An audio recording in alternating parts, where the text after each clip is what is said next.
this way before. Traveled through the open door. Circumstances navigated the path. And life happened all so fast. No, it got lonely sometimes. You see, I know we couldn't make it. Even when I'm offbeat, I still land on my feet. And nothing can shake me. Cause I know life took a hold of me. I never. This is where I am destined to be. I'm not ready to give up. I believe in the miracle of life. Life's a play with no rehearsal. Learn quickly, they'll come for your role. Games they play, can't take it personal. Cause the devil is a liar. I'm telling you the truth. It's all in what you do. Some things you gotta do. It's fight for millions. Take a second, see the blessing in it. With much expected, much is given. When I made the living, now I'm giving back to children. Never let the power come first before your happiness. Yes, you can be the best if you go the distance. Mix a little sweat with your persistence. You know that the best things are never instant. Just shine, let them see your brilliance. Get up, open up your eyes now. It's the moment of truth. No backing down. We're bringing it to life. Oh, for the children, it's a given. You gotta give it, be a blessing. This my personal statement. Run the game like I'm ASICS. Learn and develop patience, determined to be the greatest. Yeah, bobbing and weaving, they changing up like the seasons. Indigenous to the grind, so I do it for all my people. Jabbing the competition, back up against the ropes. She fighting for recognition. I'm fighting just to promote equality where we lacking. Or cancer slowing our road. I'm confident we'll make it. We focus on common goals. Yeah. Give back, give love, giving something away. Never give up, stand tall to fight another day. 2 toes, 2 feet, I stand on the ground. I'm going back soon and fight this final round. Life's a play with no rehearsal. Learn quickly, they'll come for your role. Can't get play, can't take it personal. Cause the devil is a liar. Telling you what you do, it's all in what you do. Some things you gotta do.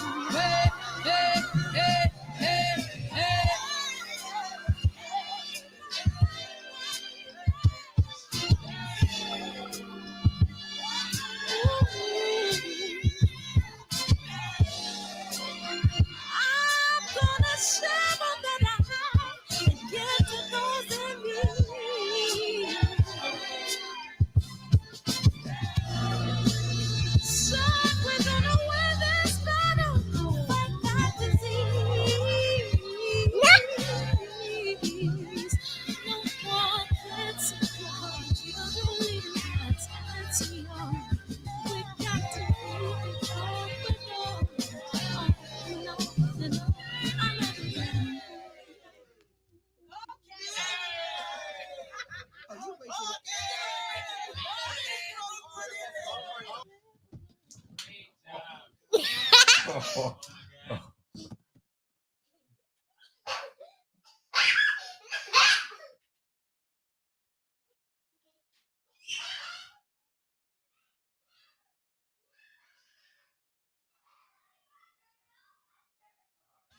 Cancer is killing, millions and millions of people. Me and my team,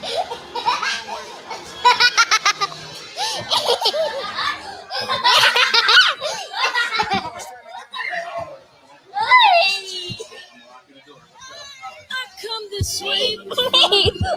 Travel through the open door. Circumstances navigate the path. And life happened all so fast. No, it got lonely sometimes. You see, I know.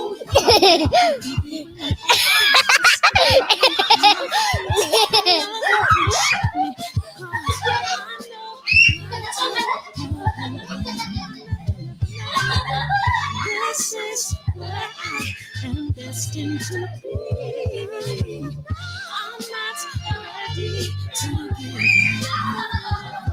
I believe in the miracle of life. Life's a break with no rehearsal. Learn quickly, they'll come for your goal. Games we play, can't take it personal. Cause the devil is a liar. I'm telling you the truth. It's all in what you do. Some things you gotta do. It's fun to feel good. Take a second, see the blessing in it. We're much expected, much is given. Wanna make the living, now I'm giving back to children. Never let the power come first before your happiness. Yes, you can be the best. Oh man. Barbershop conversations, man. Welcome to the show. Welcome to the show.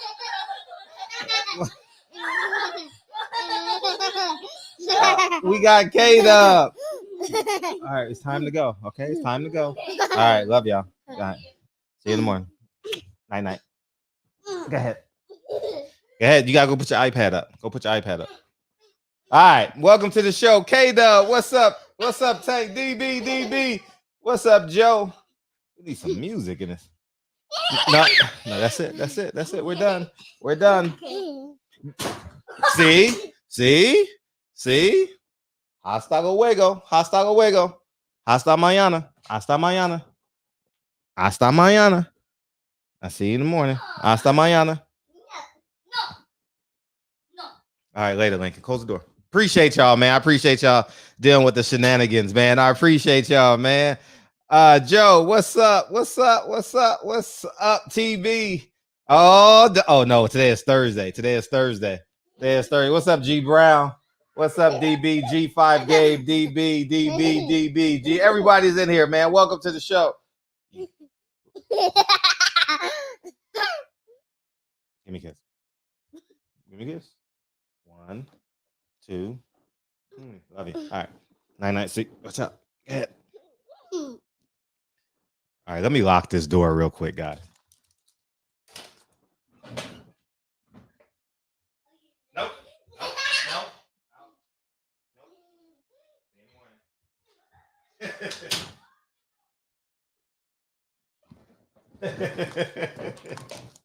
Oh man, I appreciate y'all, man. Oh man. So if you want to work from home, that's the stuff you got to deal with, man. I appreciate everybody coming in here, man.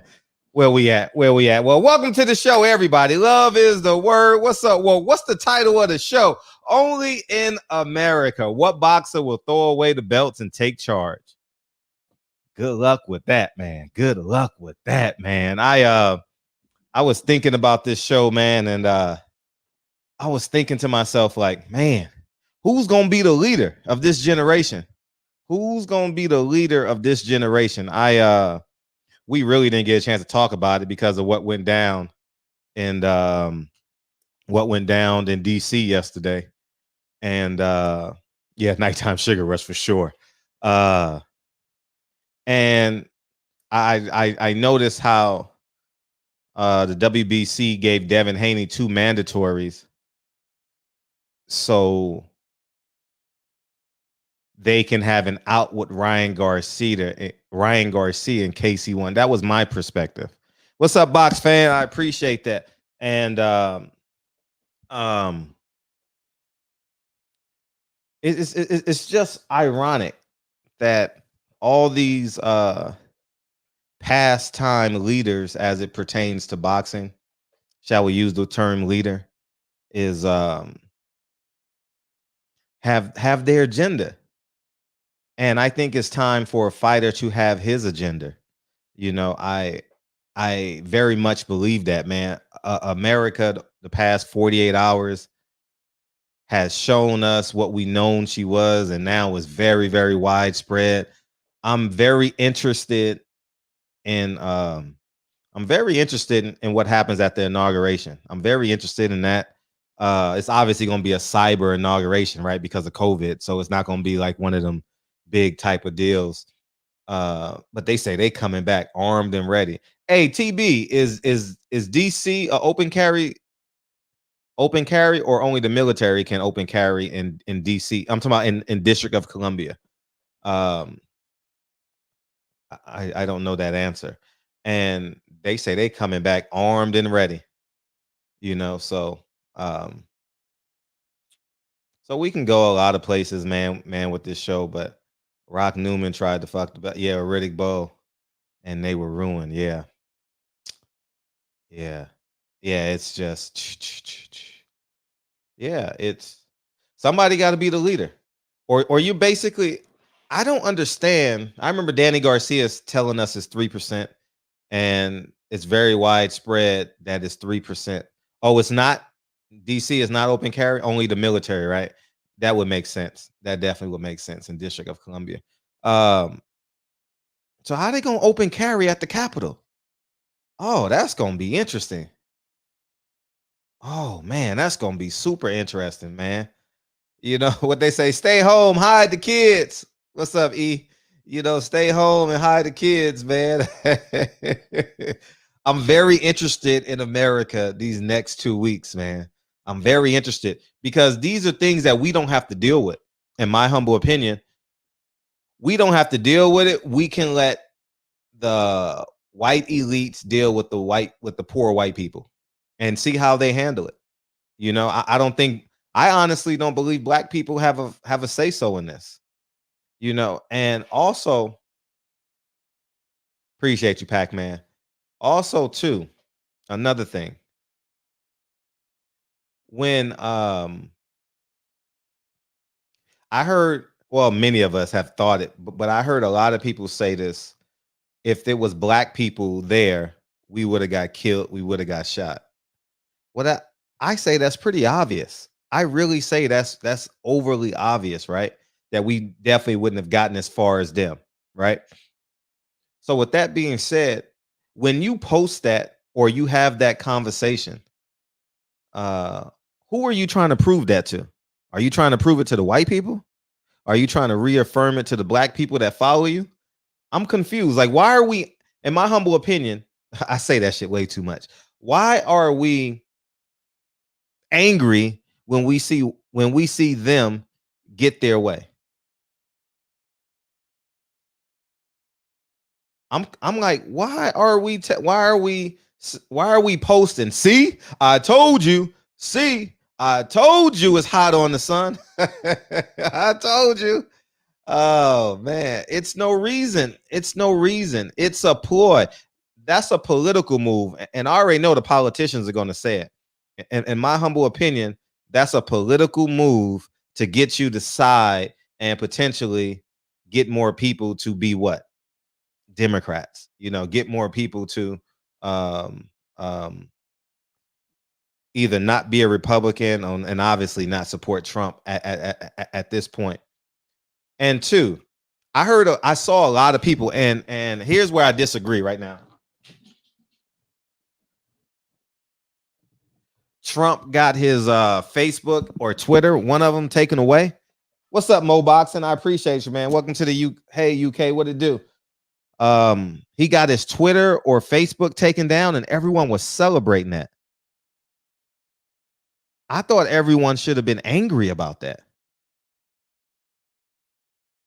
I really thought everyone should have been angry about Donald Trump getting his Twitter or his Facebook or his Instagram taken away. Because I think everyone deserves the right to freedom of speech. I don't care if it's the KKK. I don't care if it's me, people who align, thank you, Facebook, people who align themselves with me, because that's a trickle down theory. Oh, for 12 hours. Okay. Because if it's Facebook, Mark Zuckerberg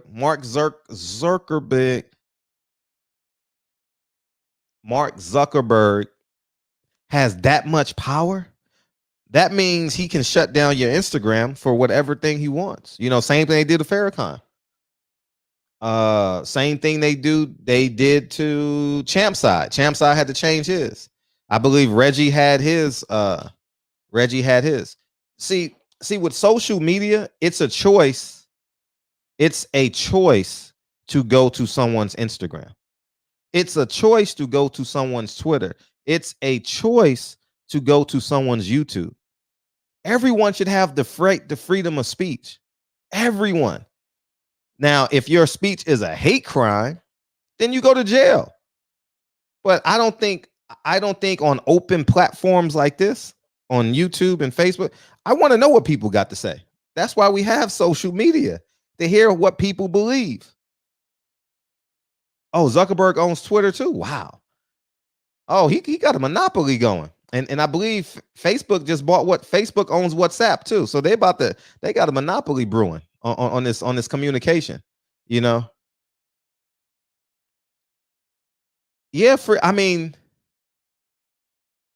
but who's to say that's the same thing happened to the Black Panther Party? Same thing is happening to the NOI now. Minister Farrakhan does not have and his Instagram was taken away. You know, they shut down for inciting violence against people. So that's a crime then. If it's a crime, arrest them. That's what I say. If you do a crime on Instagram, Twitter, or Facebook, or YouTube, arrest them. People in prison got Instagram and Facebook and all this stuff. It's like, see, when you say Donald Trump can't say what he want to say on his Instagram, that's saying only white people can carry guns. Only black people go to Baptist churches. You understand what I'm saying? Like it's a slippery slope. It's a very slippery slope, man. And I think that America is so emotionally wound up and anti-Trump that we're going to lose sight of our inalienable rights. Is that the right term? I want my rights. I want to be able to say what I want to say on YouTube. I hate the fact, or I dislike the fact, that I got to put exclamation points and @ symbols in my titles on Facebook. I don't like the fact that sometimes I got to curve what I want to say on Facebook. I don't like that.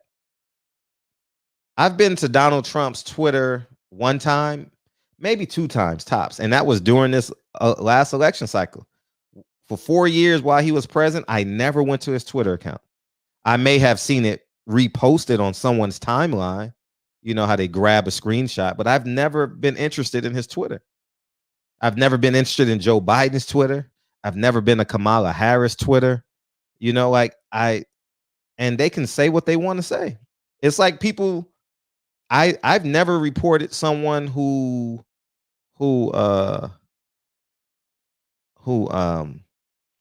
does like hate videos on me. I don't care. I personally don't care. I actually want them to make 5 of them. Hopefully it goes viral. You know what I'm saying? Like, I've never been that dude. So maybe I am. I know I know many of you have a difference of opinion about how I feel about it. But I think people should be allowed to say what they want. I think people should be allowed to carry a gun. I think people should be able to exercise what religion they want. The same thing that's happening with freedom of speech on Twitter is the same thing we can say about Muslims after 9/11. Remember, everyone was scared to get on planes with Muslims, and Muslims were targeted and they couldn't practice their religion. Why? Freedom. We got freedom of religion here in America. But we all knew somebody, or we saw on TV how Americans didn't want to sit next to. Remember, it went viral when that Muslim was in there. I don't know what it's called. You guys correct me. They were in their traditional attire, and they wouldn't take the plane. The plane wouldn't take off because they wanted them to get off the plane. People were complaining. It was after 9/11. Remember, it went viral. That's the America that we're headed towards. That's the America we are headed towards.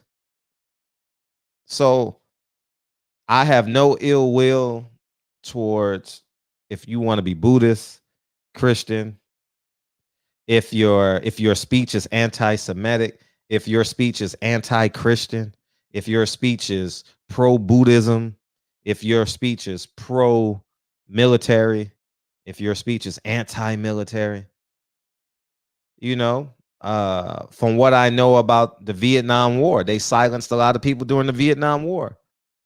But I'm very interested in what y'all have to say, man. And if you commit a crime, if Donald Trump is deemed that he committed a crime, take him to jail January 21st.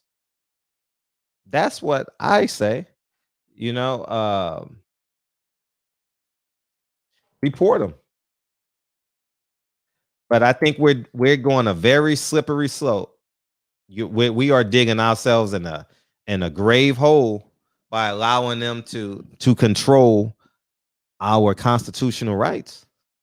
You know, because at the end of the day, what are black people fighting for? Their constitutional rights. We just want systemic oppression and racism just to get out the way. I don't think people really like Title IX and government aided programs. You know, we want to be able just to be what we want to be. We don't want to really sit home and wait on a $600 check. We need it. I'm not going to not take it now. But I think that we need to be very cognizant of what could happen because of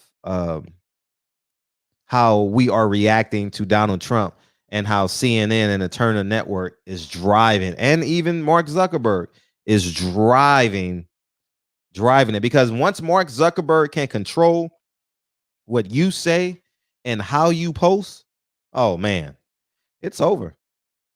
Everything you do on your platform is to advertise for him, obviously, right? Because we're using these platforms, but you're not going. The phone lines are open, by the way. The phone lines are open, but you're not going to be able to be who you want to be. They're going to say it's not approved. It's too violent. It's not factual. Okay, it's my platform. It's my timeline. I can,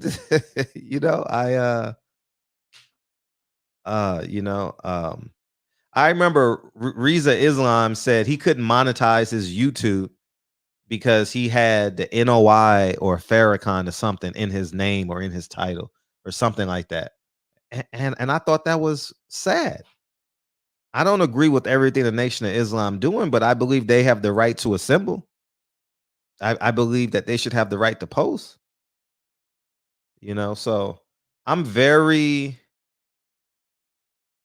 this is the calm before the storm. Stay ready, man. Yeah, it is. It definitely is, man. I'm definitely excited to hear what y'all have to say. But I'm interested to see what happens across America. I live in a very liberal state, so I don't really have any bastions. I don't think California has like strong bastions of like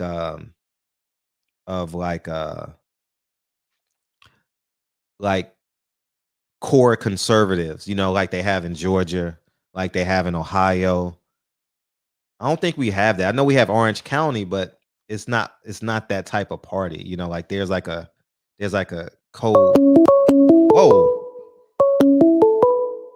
I got two of them open. By any means necessary. Block for me, black man. What's up, 682?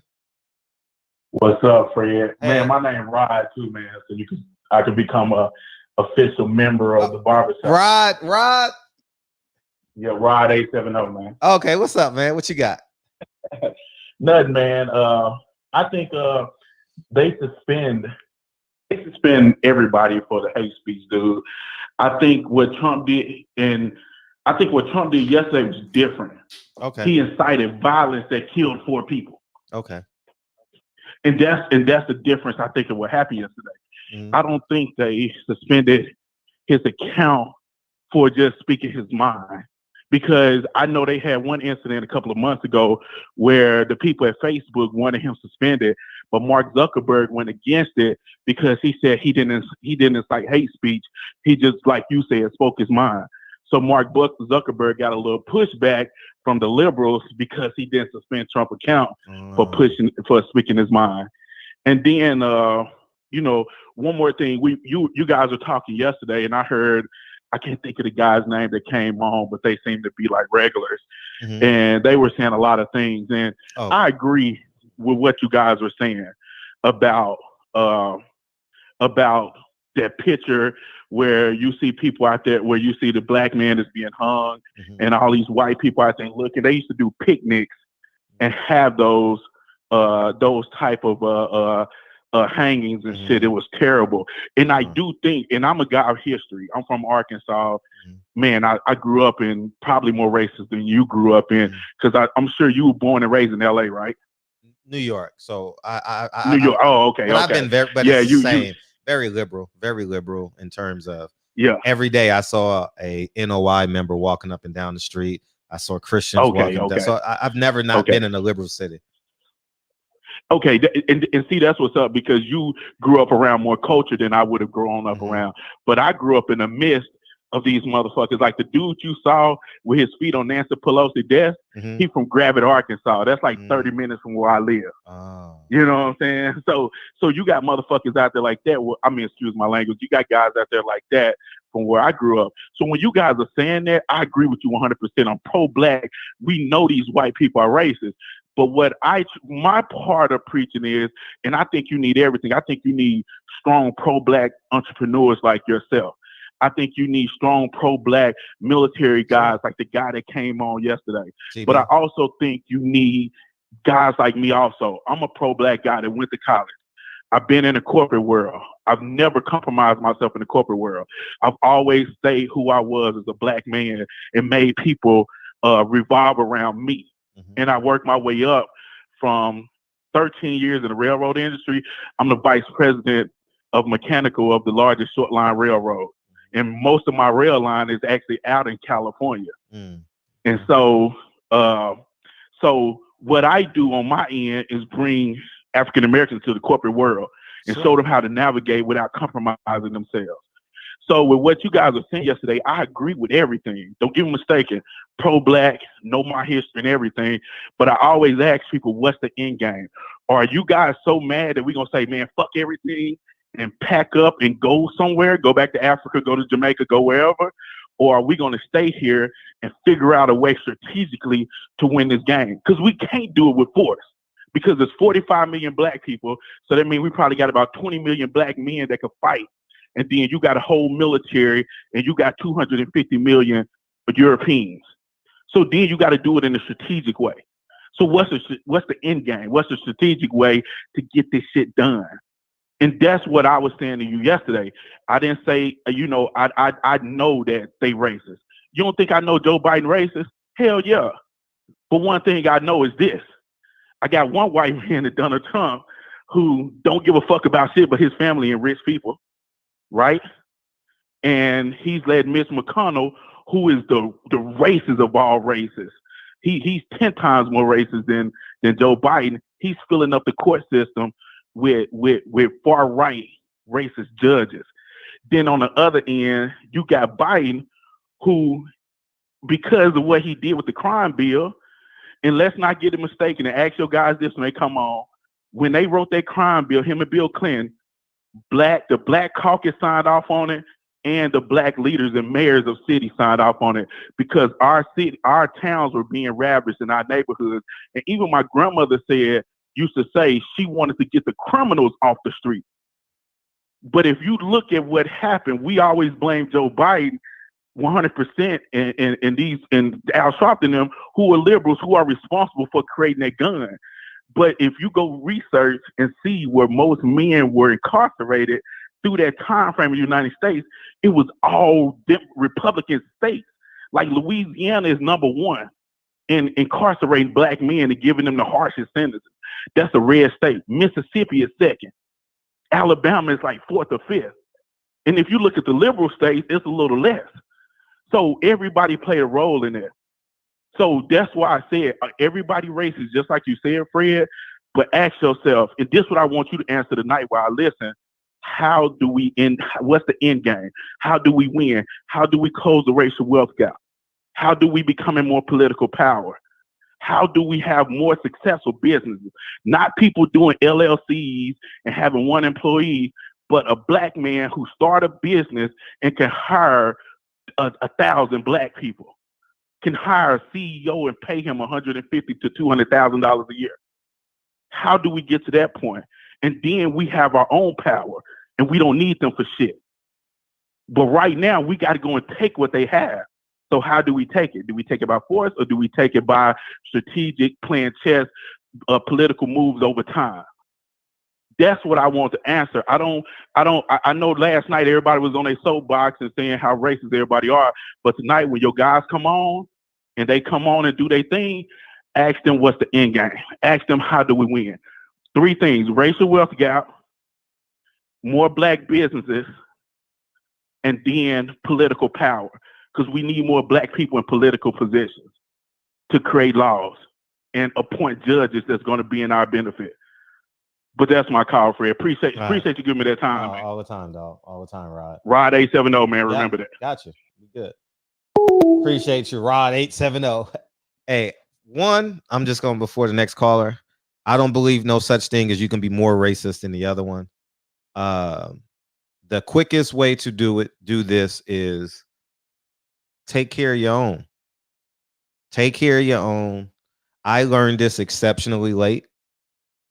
And I have duality. So people who created like 100% black families, you have the ability to do this, to be more concentrated as it pertains to this.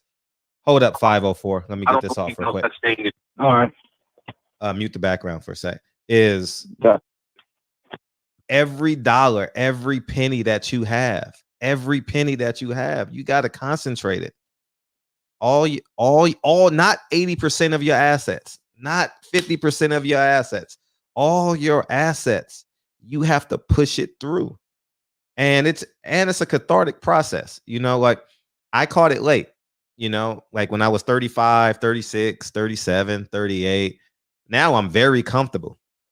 Now I'm like as Nip say, all money in. I'm all in on it now.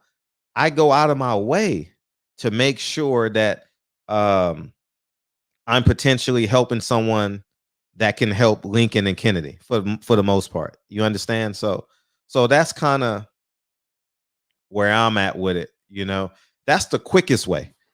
And how that's on a larger scale, every actor should be asking for ownership. Every fighter should be demanding ownership.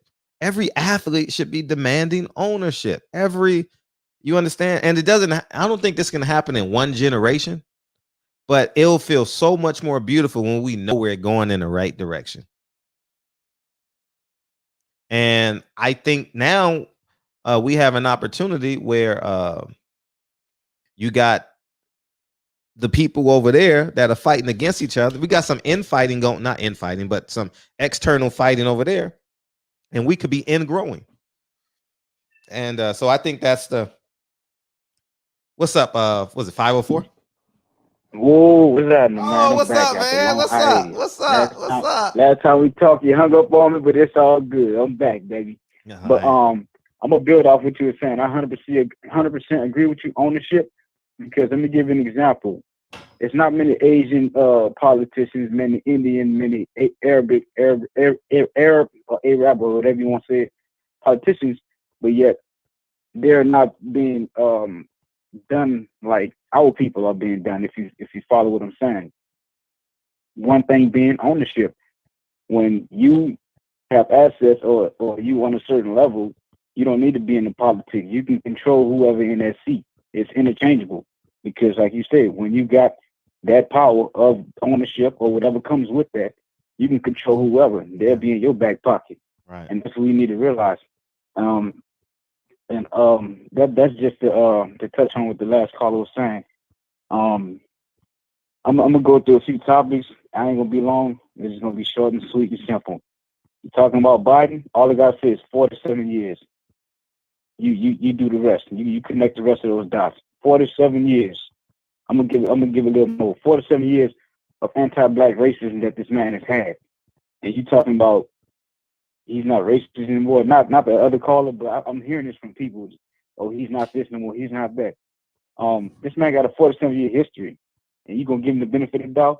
Okay, watch how he speak it to y'all when he get in office. And hold on, emotions. Take your emotions out of it and go watch those videos on what happened in Capitol Hill, man. The police letting the people in, directing them. Taking selfies. Take your emotions out and literally and just watch what happened. Just watch it. Just sit back and watch. Like you said, it's not our fight. Let them deal with each other. Let us do what they do for a change. Let's switch roles. How they sit back, watch us fight. They just sit back and just observe. Well, let's switch. Let us do this for a change. Watch real closely to what's really going on, man. Sit back. Black people, this is not your fight. Go sit your ass down, calm yourselves, sit back and just observe and study like they've been doing us for years. And another point, 13% of the population, bro. How long we been 13%? So since I don't know what year, but I know we ain't just stuck at no fucking 13. You ain't finna tell me we just 13% year after year, decade after decade. Man, I see all these black twins running around here, triplets, all everywhere. You talking about we 13%? Man, you got me bent. Last point, and maybe I'm tripping, but the census need to be investigated because every time I look at that cartoon, was on that cartoon, it was on your TV screen. So either they need to be investigated because they're in cahoots with some government faction or something's going on, or they just fortune teller because they can tell they just telling the future like spot on the dot. They predicted Trump getting in office. They predicted the chat. No, they predicted countless number of things.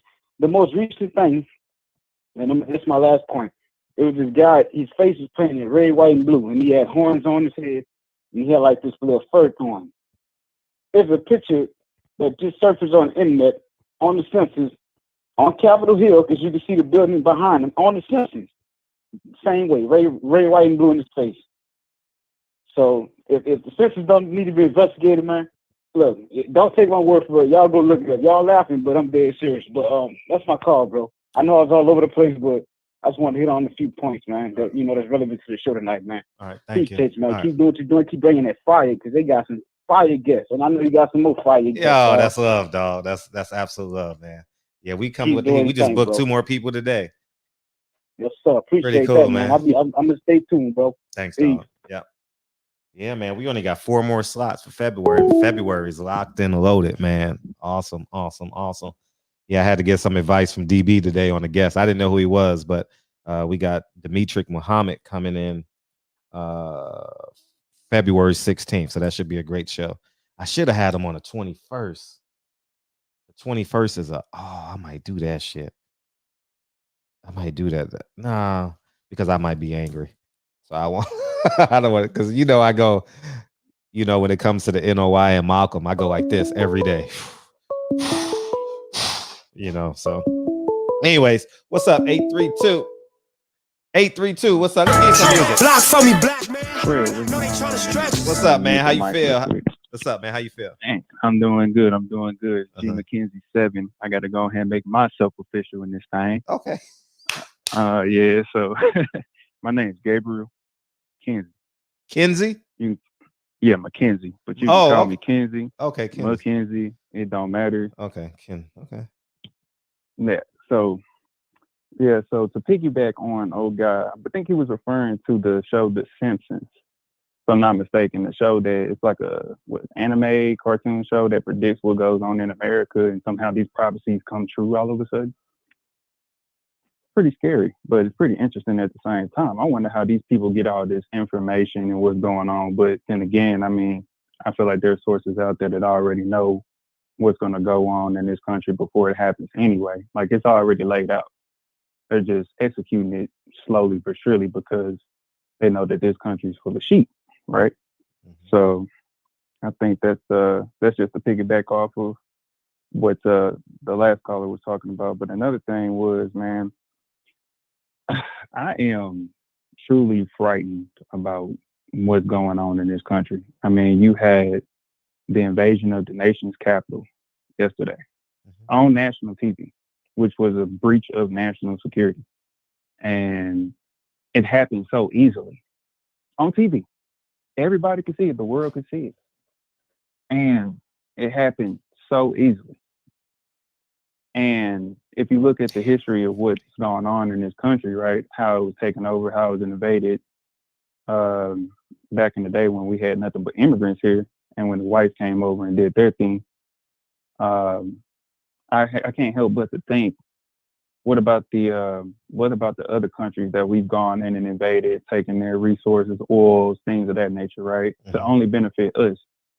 And to see what happened yesterday on TV, I just can't help but to think, what is that going to do? What is that going to say to these other countries that may want to have revenge, right? May want to come over here and, I don't know, try to take what we have, right?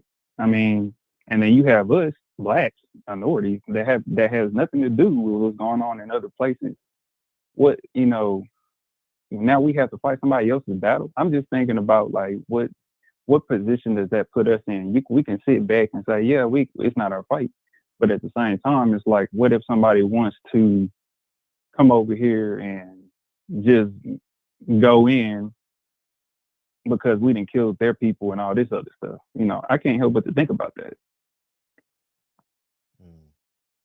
It's literally, it shakes me to my core. Like, how does something like that happen so easily? You got police letting these people in. They got videos of police officers at the Capitol letting people in. How does that happen? Like, was it orchestrated? Was it planned? And then what, 30 minutes later to an hour, you got another side that comes out with tear gas, flash grenades. How? Like, how does this happen?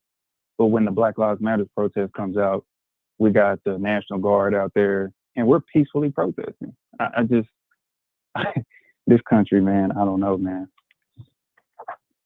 I don't know. What are your thoughts on that?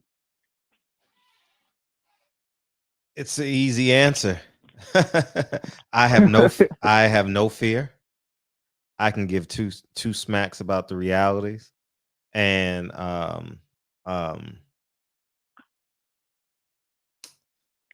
it was intentional, because I'm gonna tell you something. Mm-hmm. When you driving through the interstate, like, though I'm assuming many of those people drove in, 200,000 people or whoever. Yeah. They know the numbers that's coming in the city. They know how many people are on the interstate. They know if the hotel bookings are up. America allowed it. And here's how I believe America allowed it. We need the National Guard to go to Fairfax, Virginia and practice something for the inauguration. Or we need, and you know what's left there? What? Just the police. You understand? And with that being said, it's that's exactly how it happened, man. The police were undermanned. They can't deal with 200,000 people. So they put what was left of protection in a compromised position. We see it in movies all the time. Hey, at 10 o'clock, they open up the bank vault for 33 seconds. And you know what I'm saying? Like, Yeah. And so with that being said, that's the realities of it. It's no way. I've been to the Capitol. I mean, just on this YouTube channel, I've been to the Capitol 4 times. So I've been to the 2012 inauguration. I've seen President Obama. At that time, he was the president. I seen him leave Roscoe's on Pico, drive down Motor. And you know what happened 3 days before he drove down Motor? What happened? They picked up all the post offices. They had the U.S. What they call those people, Men in Black. They had the Men in Black canvass the whole area. Nothing was stapled to the ground. You couldn't catch the bus on that street. You couldn't sit down. All the traffic had to flow. And that was I saw President Obama on Pico, just short of Venice. He drove straight. He was going to the Sony thing for a fundraiser at the time. And so preparation was there. They knew the people were coming.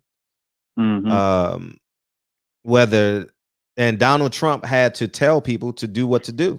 I mean, to give the orders to. Donald Trump doesn't give orders to the actual brigade, like so it's a group effort in this happening.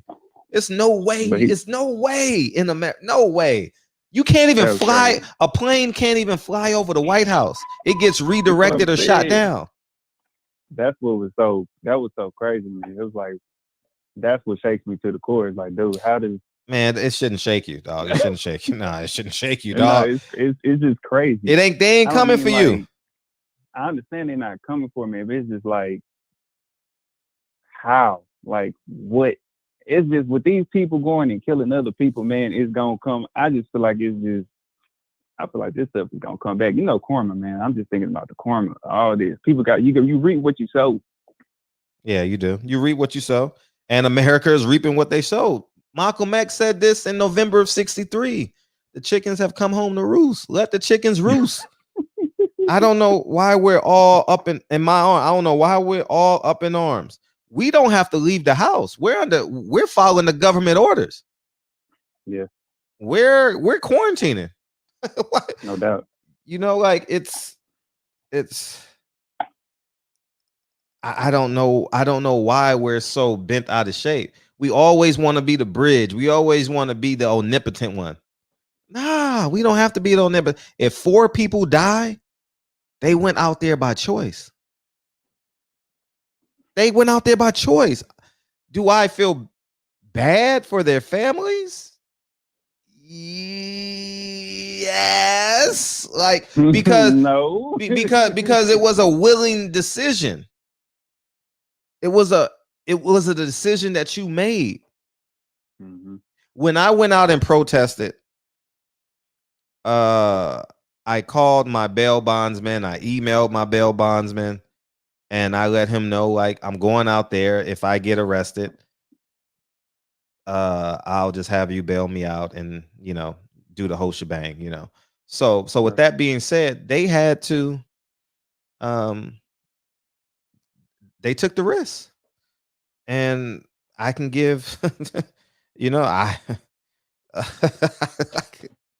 that's the risk. That's the risk they took. They don't feel sorry for us. White liberals is a sham, dog.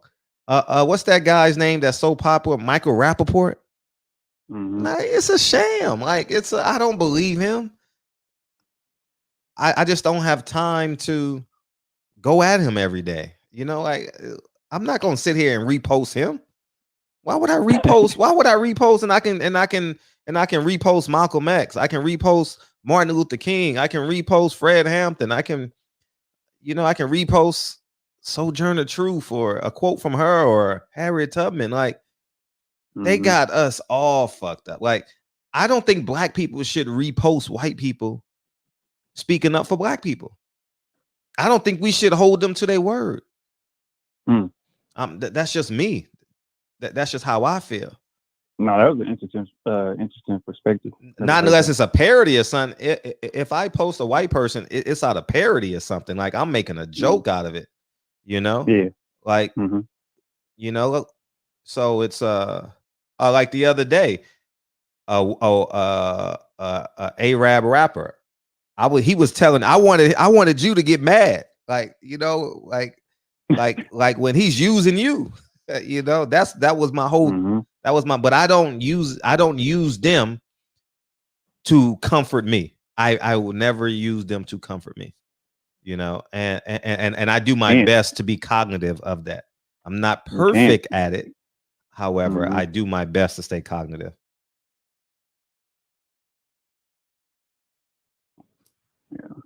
So that's it. For sure. But no Yeah. reason to fear. No reason to fear. Just stay home.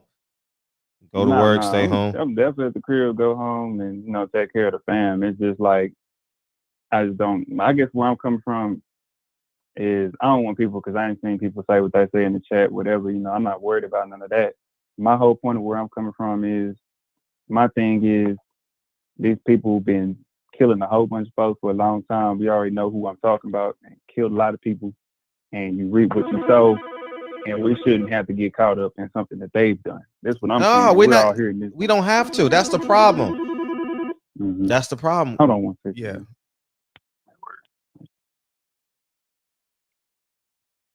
So let them go through it.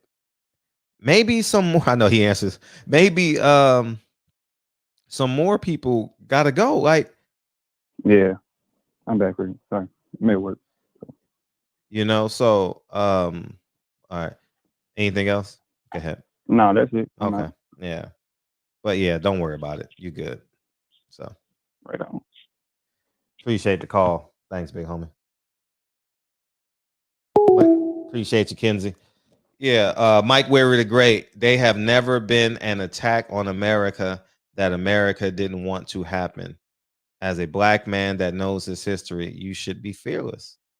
That's one of my greatest assets, is that I can give two shits. I wish we all did, and we do on some level, fight or flight. 312, what's up? What's happening to your family? Hey, how you feel? Oh man, just where you been? As an elder told me, I'm black, just trying to figure out how to get blacker. Oh, okay.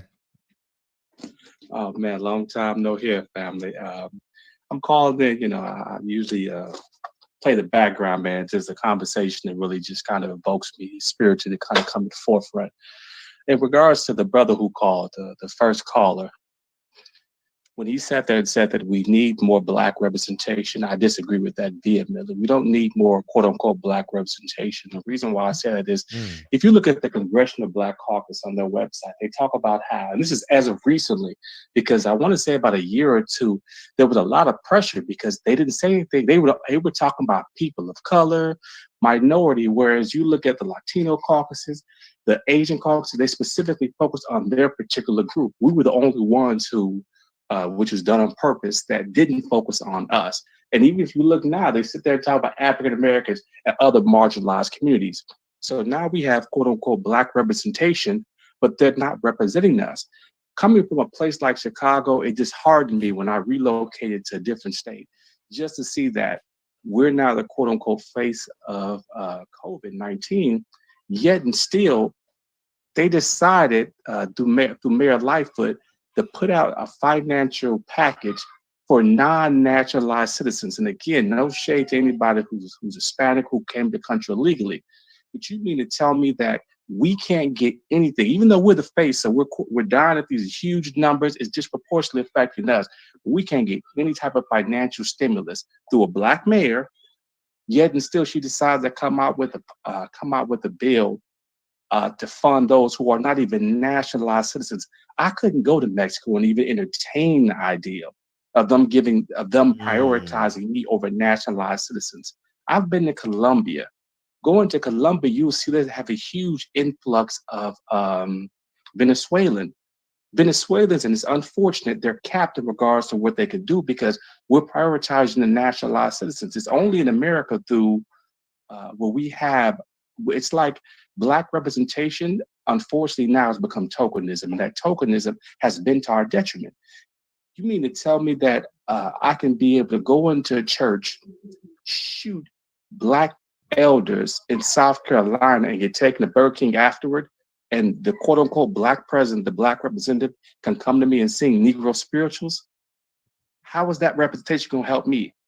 We have Kamala Harris who's come into office who's openly stated this video, I'm not going to do anything specific for black people. This is documented. So this is black representation. But that same quote unquote black representative, she's on record saying specifically what she's going to do for Indians. So you mean to tell me what you can do for me is you can come out with videos, talk about how your East Indian family was celebrating Kwanzaa? Really? So your East Indian family is celebrating Kwanzaa, and you could even look at her and tell you're being disingenuous with this. So you come around me with that. You come around with Wakanda poses. You come around me talking about hot sauce and listening to Tupac and came out. Pac wasn't even rapping when you were in college. So you coming with us with lies and more tokenism and gestures. But when it comes to other communities, Joe Biden has specifically said what he's going to do for Puerto Rico, what he's going to do for Native Americans, what he's going to do for the Jewish population. And the minute he get asked about, hey, Joe, what are you going to do particularly for Black people? You know what his response was, Fred? If you don't vote for me, if you have to question whether or not if you need to vote for me, you ain't Black enough. So I get a Joe Biden Black card. So again, we don't need Black representation. We need Black compensation. We need representatives who are going to be in these offices, who are going to push and fight for bringing some type of tangible specifically to us. Because the trickle-down effect hasn't worked, will never work, especially when you have particular funds earmarked for other groups. How are you going to tell other groups that you're going to do something particularly for them, but they come around with us doing the dab, the nay-nay, and talking about hot sauce? Or because I'm Black, because you're Black, that should just be enough. We've had too much of that. They've pulled the wool over our eyes too many times with that. We don't need that no more. As they say, all skin folk ain't my kinfolk. What you guys say, fan? No, I couldn't agree. I agree. First time hearing that about no more representation. I definitely agree with the compensation. Um, I you know I get frustrated with politics. Some days I believe we can make inroads. Some days I don't believe in it. You know, I don't know. Like like they're mentioning Stacey Abrams in the chat. If Stacey Abrams registered 1 million voters, that means she had the power to tell them how to vote, right? And if she had the power to tell them how to vote, guess what? She had the power to control everything that runs in and out of the state of Georgia. And I think that's the way to go. I think we control our vote. If Stacey Abrams, I'm going to reach out. I'm getting close every day. I'm getting closer and closer. Okay, we're in the designing stages. The website is coming. I'm very aggressive as it pertains to the Overground Railroad. If we had a Stacey Abrams in these core states like Ohio, Pennsylvania, how powerful could we be? We need to demand and expect compensation. Kamala Harris should not be able to come in here and shuck and jive when year 3, when she's on the campaign trail, and just be a figurehead. I think we need substance. President Obama didn't give us concrete. It was kind of what much, I shouldn't say many, but the more popular things that Obama did with Black people was pushed in with other things like the extension of unemployment, universal health care. The list goes on and on. If slavery said Black people are slaves by law, I think it needs to say Black people deserve representation. Because when you say Jewish people, or when you say LGB, whatever those initials are, you have that in the title. You have that in the bill. You have that in the budget. I think it needs to say Black people get XYZ. And I think that should be our only thing. And I don't think we should question yet, what are we going to do with the money? I think we need to fight to get the money. You know what I'm saying? I respond to you, King, because you cooking over there, and I want to get in the kitchen and put some ingredients and everything yeah, you just sure, said. sure. When you talk about what we're going to do with the money, that argument is only given to us. They've never came to Jewish people, even though that atrocity did not happen on U.S. soil, but yet my tax dollars and everyone else's tax dollar compensates them, and then sit there and tell them that Yeah. here's where your funds should go. Mhm. Your funds should go to Jewish, historically Jewish colleges. They've never told them that, and they never will tell them that. They've never come and told them, but they don't need no money. You know, what are they going to do with the money? All y'all going to do is build synagogues and other things like that. No, They've never come to them. They only come to us with that foolishness. So I'm at a point, brother, where we need to push past that conversation. Just give us the funds, and we'll figure out what to do Yeah, with it. just give us You the don't land. go to Give us Native back our Americans money. and say, you said what? Give us back our money. Give us back our land. You don't go to Native Americans and sit there and tell them what they should be doing with their money and where that money should go. That only comes to us. And another thing you talked about was trickle-down effects in regards to things that Obama did. Obama's considered literally the first gay president. He's considered that because he's done so much and earmarked so much fund for those who, for those of the LGBT community. He's done that. You documented for that. Yeah. He's documented for doing so much for women. Documented. And things he specifically said he was going to do for us. Unfortunately, it's sad, and I wish you can get this brother on your platform because clearly it seems like he'll go to any platform just to get his voice out there. Ice Cube. It pained me to see quote unquote Fox Soul, to see a panel of quote, remember we're talking about black representation of sisters. And I'm saying that for lack of better words, brother, because I want to call them other things than that. They defamed Ice Cube.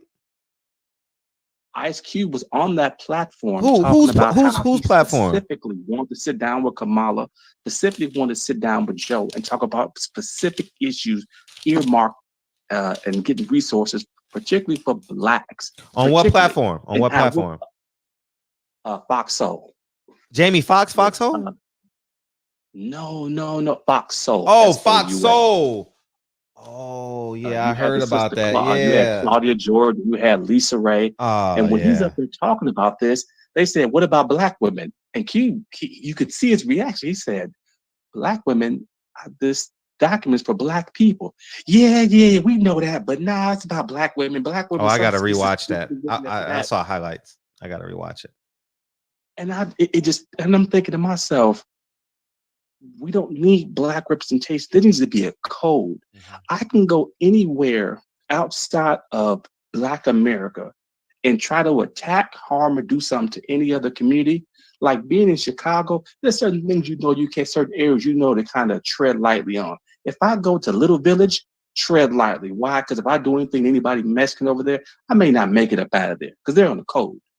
I can go to Humboldt Park, Puerto Ricans, I may not make it out. Same thing if I go to Jamaica, if I go to Colombia, there's a unified code there.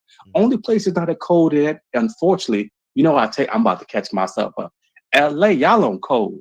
I've seen so many videos of white nationalists coming to LA and getting the brakes be off of them. It seems like LA is the only place who understands that code. If you come here to do harm, we're going to match you. Like when they were talking about coming to do harm to Maxine Water. Oh, really? We'll be here waiting for y'all. Don't worry about it. We got you. But every other place seems like they're not unified in no code. Where I can come here to Detroit, slap up some black folks, then black folks say enough's enough, and then you get a sister or brother who hop in. Ooh, no, we can't do that. Oh no, what would Jesus do? But that would never happen if I went somewhere else. It reminded me of in Charleston, South Carolina, this beautiful video of this individual who was a part of this alt-right group. He ended up getting set, he's sitting there, saying all this stuff and threatening brothers.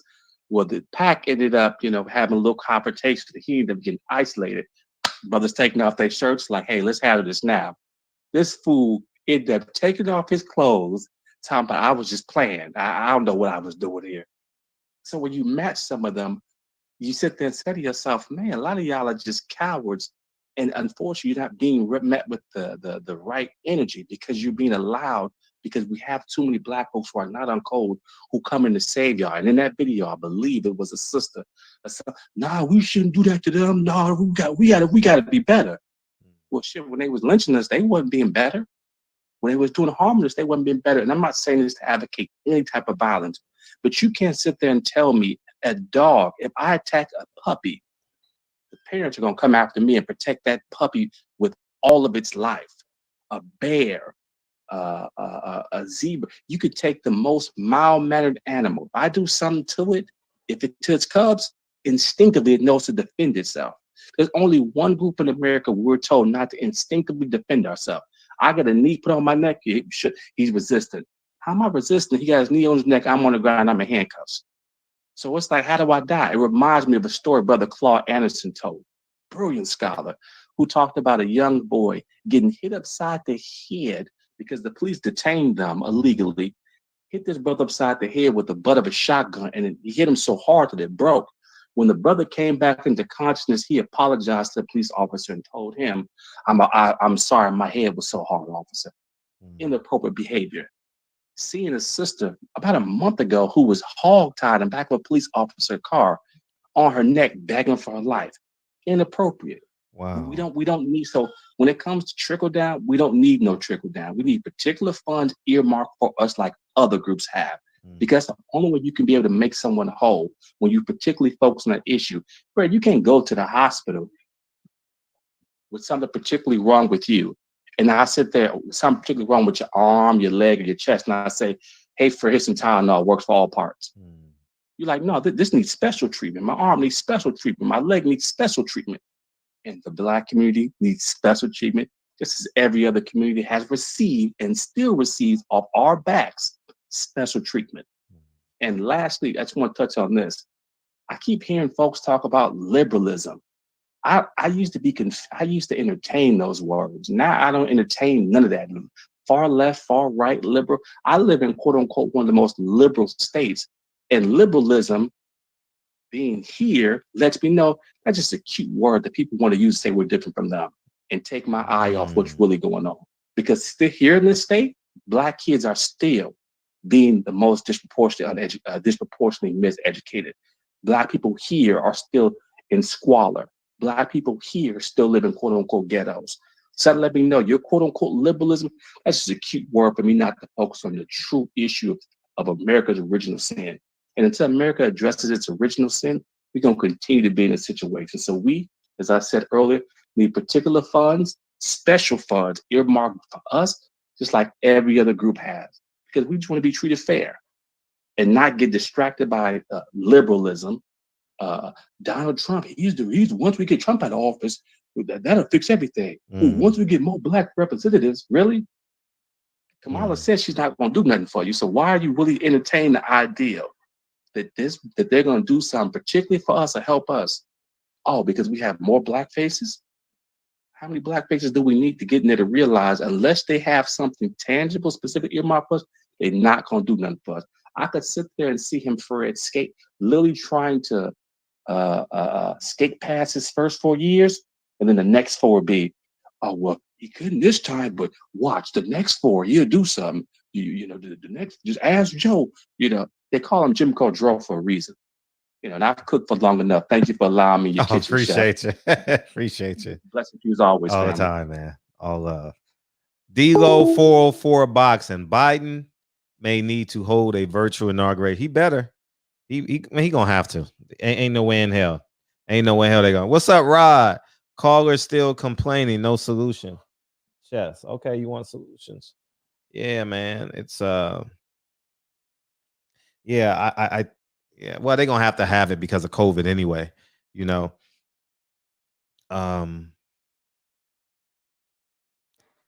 Yeah, it's a this is a, as weird as this may sound, I think this gives us more leverage and power, more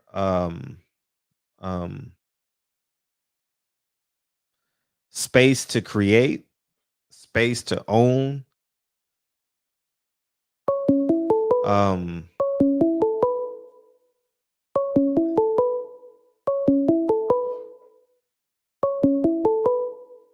What's up, 312?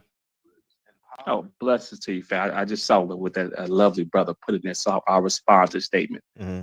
Brother, you glossed over the fact that I said we need particular funds earmarked for us.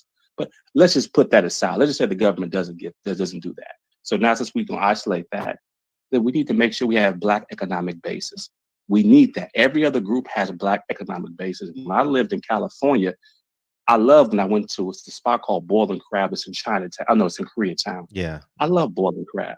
But I saw an economic base there. I saw nothing but Korean businesses. I saw nothing but Korean establishments, Korean people, and Korean structures. I saw that. Didn't get a chance to go to Chinatown. Being in Chicago, you see Uptown, you see Greek Town, you see Polish Town, you see particular groups have an economic basis. We need an economic base. So that's why I can say that I truly love when I speak to you, Fred, love what you sit there and talk about, because you talk about what needs to be spoken. And that's economic basis and ownership. That's why I love when I can sit there and hear you talk about what the fighters need to be doing. Fighters need to have ownership.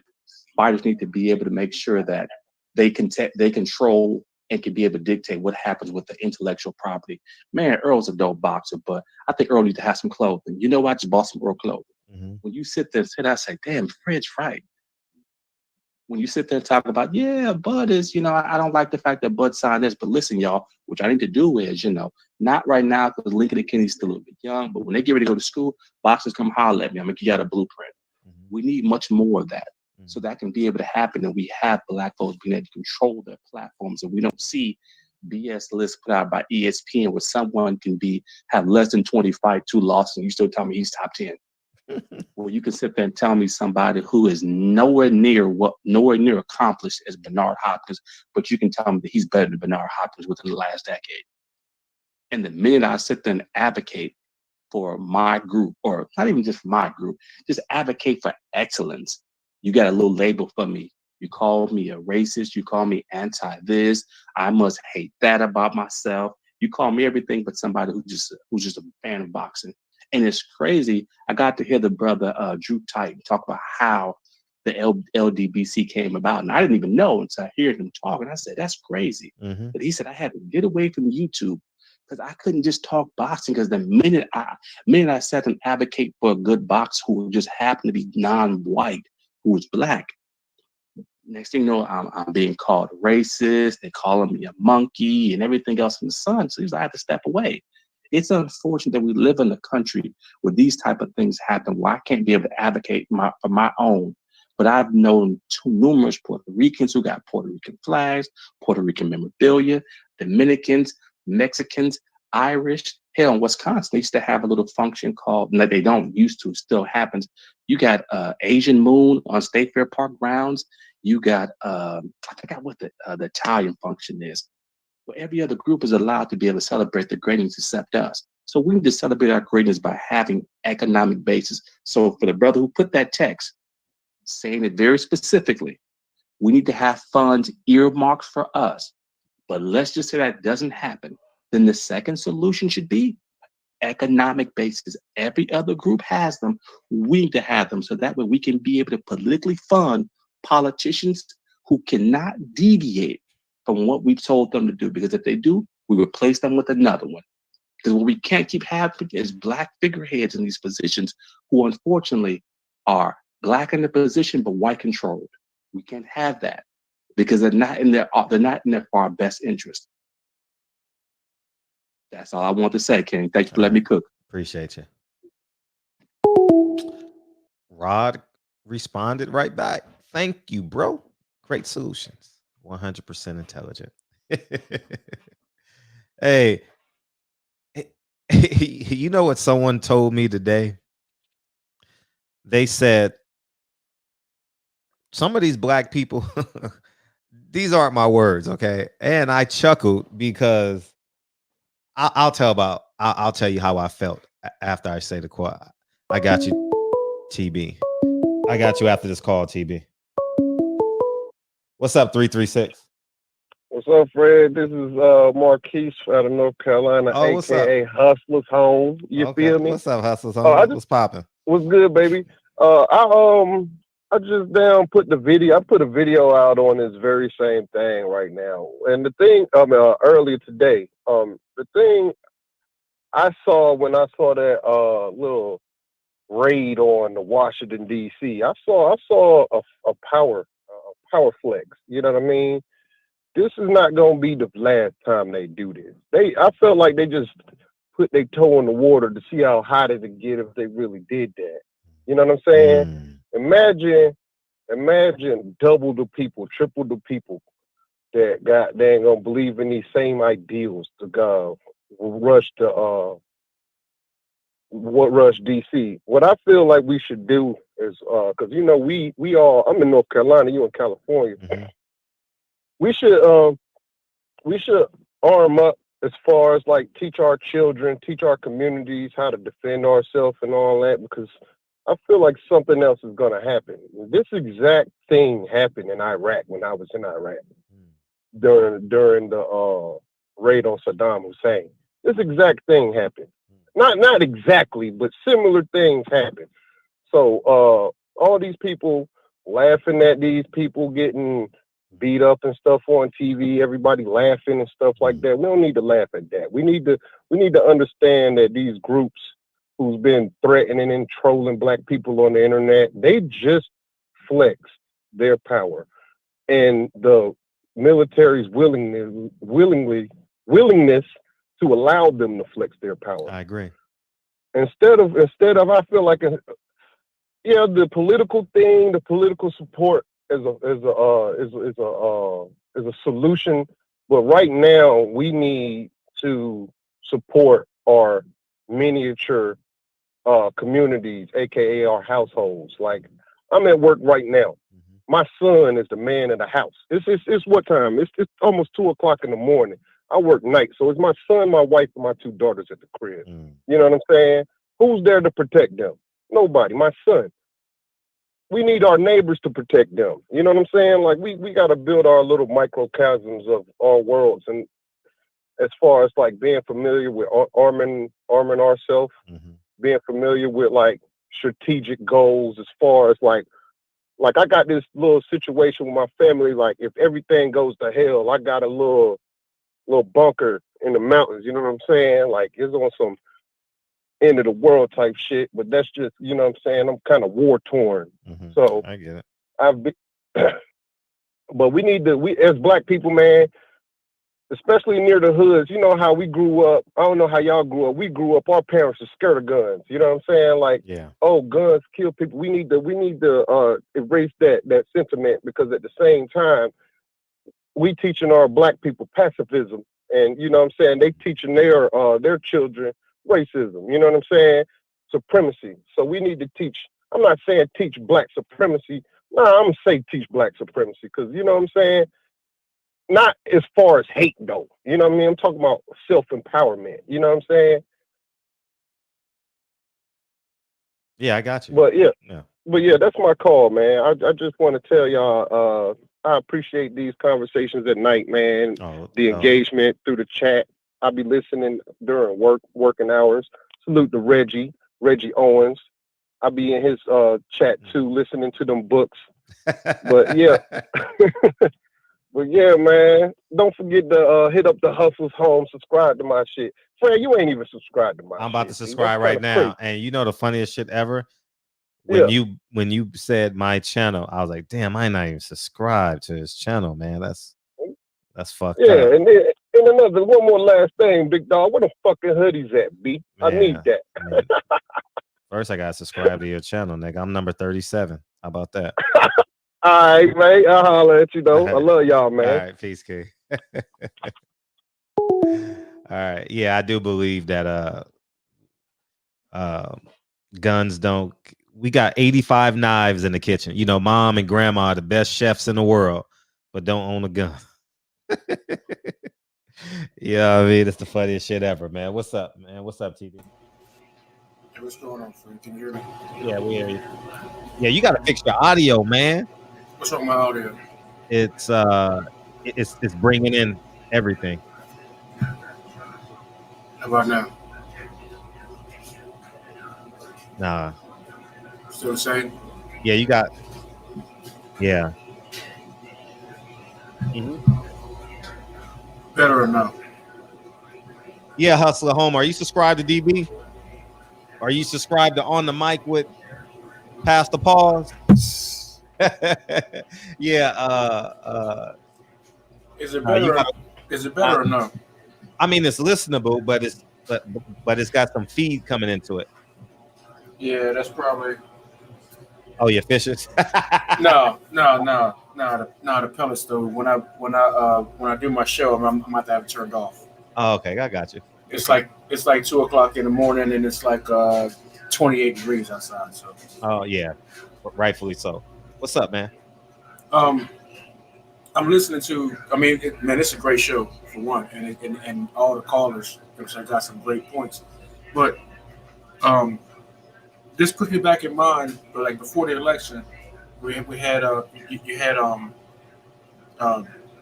Show Dorsey on, and I think I remember coming on saying that as soon as this election is over, we need to start looking for our own candidate.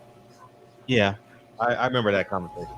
Yeah, and I think I need to take a little step further and say, after listening to all these other guys come on here tonight, you obviously can see that this current party structure is not working for us, and this is why I say that. If you go Republican, if you go vote for the same people who are Klansmen and former Klansmen, and all these, and the same people who are carrying tiki torches in Charleston. So that's a no-go. If you go Democrat, you got some people that look just like you, but are doing things that are not in your best interest. Not at all. Some of these cats got that Willie Lynch all up in their system. Okay, look at what happened yesterday. At the Capitol, and you look at if it can happen there, where else can it happen? Now these same people are the ones. Warnock just got elected in Georgia. Now look at how the country was framed. No particular group with the same like mind was ever meant to run the country all at one time. That might as well be a monarchy, a monarchy. You know what I'm saying? And all these people are on board with this same mess that Beto O'Rourke was talking. And the same thing if you look up Joe Biden's web page, we're talking about. You could call me crazy, but I'm big on two-way, because I'd be damn somebody gonna run up my property and cause any type of. You're big on two-way. Yeah, Second Amendment. Oh, okay. You're not gonna run up on my property, you know what I'm saying, and put my family at risk for any reason. You know what I'm saying? And I second guess buying property in Maryland. I really, you know what I'm saying, I'm listen to the woman. My wife told me that I should have, you know what I'm saying, while I was on Dover Air Force Base, that when I was looking for a house to buy, I should have bought it in Delaware, because when I moved to Maryland, I gave up my open carry rights, thinking, well, I just go to Maryland and I just go ahead and get carry concealed. But in Maryland, you want to get carry concealed, you got to give them a reason. I haven't went through the process yet because I got a problem with telling you why I should have a reason for a constitutional right. It's none of your damn business. You know what I'm saying? I got a problem with explaining to you why I should have a First Amendment right, a Second Amendment right, a Fourth Amendment right, a Fifth Amendment right, a 14th Amendment right, a 15th Amendment right. It's none of your damn business. It's in right. And in my personal opinion, all these cats are racist, and a lot of these individuals who have become a part of that system, put like this: the same ones that you see arguing on the floor, and it makes CNN, it makes Fox News or whatever. When the cameras are off, these cats are playing golf together. Remember when Obama and Boehner was arguing back and forth, Boehner making them messed up faces during the State of the Union address or whatever? When the cameras are off, these two cats was playing golf together. These dudes was close friends. When Obama was about to leave office, who was doing parodies with him, doing videos like, well, what you gonna do when you leave office? Well, remember that? There was Boehner and Obama, right? People be falling, be sipping the Kool-Aid, man. You look at what Fox News, MSNBC, CNN, all of them feed you. They feed you a bunch of BS. Right.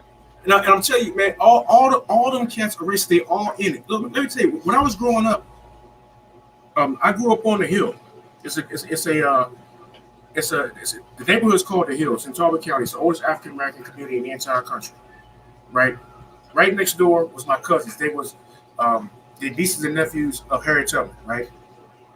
A lot of the family. This is how racist people was. A lot of family growing up. I'm a '70s baby, born in '75. A lot of the family, the kids weren't allowed to talk about family lineage or nothing like that. I was going to say outside of the house or outside of the neighborhood or whatever, because that's how racist the town was. You know what I'm saying? If you said, well, I'm a Ross or I'm a Green or if you said I'm a Bailey, but you was ignorant to the fact, it was like, well, you're a Bailey. Do you know what that means? No, what does that mean? You just have to play dumb because you had me saying our parents was afraid of what would happen. We had skinheads run up into school, and the administrators let them in. We had a black vice principal. They let them in. We had Klan rallies. We had all that type of stuff. This is in Maryland. You know what I'm saying? Like I said, we still need our own candidate. And if you look at it, they talk about conservatism and liberalism. If you look at what they're doing with certain rights, liberalism is no different than conservatism. If they're going after people's talking about a gun buyback and all this stuff, that's conservatism. And if you think about it, it was conservatism which created the gun permit in the first place in 1620, which that policy only affected blacks and Native Americans, as they called it back then. So if they put this law in place, whose car are they going to search? It ain't going to be Ryan's. It's going to be Tyrone's. Call them. That's all I got to say, man. I mean, screw both them parties, man. We need our own candidate. We need our own party. We need our own candidate and our own party. There needs to be a mass exodus out of the Democratic Party by black folk. We've already shown that we're sick of it. So it's time to stop talking about it and put it to action. There's nobody in my family that I know of that even has a party affiliation. I don't have a party affiliation. And we were historically we're Republicans, but that was back before that switch mess happened. So I mean, no, man, and I can't legitimately say I'm independent because the average independent votes Democratic. So you might as well be Democratic. They don't even vote down the middle. They just say that they're independent for symbolism issues. But that's all I got, man. Appreciate you. All right, man. I'm out. All right. All the time, TB. Don't forget Jane Elliott Saturday, right? 4 p.m. Pacific, 7 p.m. Pacific, right? 7 p.m. Eastern, excuse me. Yeah, we'll be there. All right, man. Appreciate it, man. All the time. All the time. All right, man. Thanks. Yeah, he got Jane. And work on your sound because your mic and everything is picking up everything. I heard your TV. I heard your fireplace. You know what I mean? I heard everything. You know, I heard your fishes. Oh, what I was gonna say before he beamed in. Someone told me today that there's a percentage of black people that are mad because they're doing what we're supposed to be doing. We burnt down the Target and they go inside the Capitol. And I was like, man, you make some great analogies, some great analogies, right, James? You know what I mean? So, but let me open up the phone lines once again.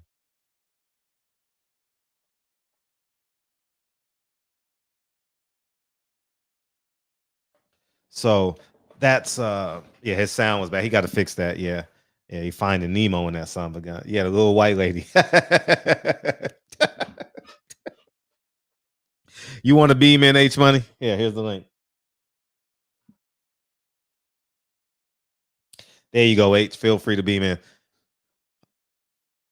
Heard that Nemo's in the back. Yeah, he was trying to find Dory, right? Dory, is that her name? Man, we got such a distinct advantage because for the next couple years, I don't know if it's gonna get intense or it's gonna die down. Let them fight. Let them kill off one another. Hey, what's up, Reg? Oh damn, man, you brought me in quick as hell. Yeah, you VIP, man. Oh shit, I was just setting up, man. But I want to talk about this shit about people calling in talking about fear and fear of whites, because that type of ish bugs me. And especially when black folks talk about fear of white society in front of kids as well. And even at the job, like at my job, I done brought up to where we discuss racial issues openly. And nothing bugs me more than seeing a bunch of black ass people sit in front of a whole white group of people talking about their fear of shit. You fear what? And even what we look at with this situation about this failed siege on Congress, I mean, it did nothing. If anything, the siege set those people back who went in there and did it. It sets them back. This fool's looking at facing 20 years in prison. This ain't no change. This ain't the fall of this damn country, because even in that same night, they continue on with the vote. These fools have no fucking plan. It's just to create chaos, which takes them nowhere. It doesn't move the needle anywhere. We sitting in 2020 acting like some new shit done happened. We didn't watch Reagan get his head blown. I mean, not Reagan. We didn't watch Kennedy get his head blown off. We didn't watch Reagan get his ass blasted. We didn't seen this at a worse scale occur. All this shit was a president doing some goddamn treasonous type shit that's going to end up costing him. But more importantly, the fools who listen to rhetoric and they make those damn moves, they have fucked themselves. People losing their jobs. You got cops who sat alone cheering with these fools, wanting to take pictures and all this other shit and telling them to come on. Their lives are ruined. Everybody done effed up in a situation, and these white folks have lost their minds. You don't run nothing. There's nothing to be intimidated about with these motherfuckers. Like I've always told white folks, we all got guns. You motherfuckers can't fight. You ain't never did any type of physical fighting with folks. It's just been your advancement in technology against people in the 1600s, 1700s, 1800s. And now the tide has started to shift on their asses. There's nothing to fear. Their best bet is to play along to get along before fucking people really rise up and put a press up on their ass.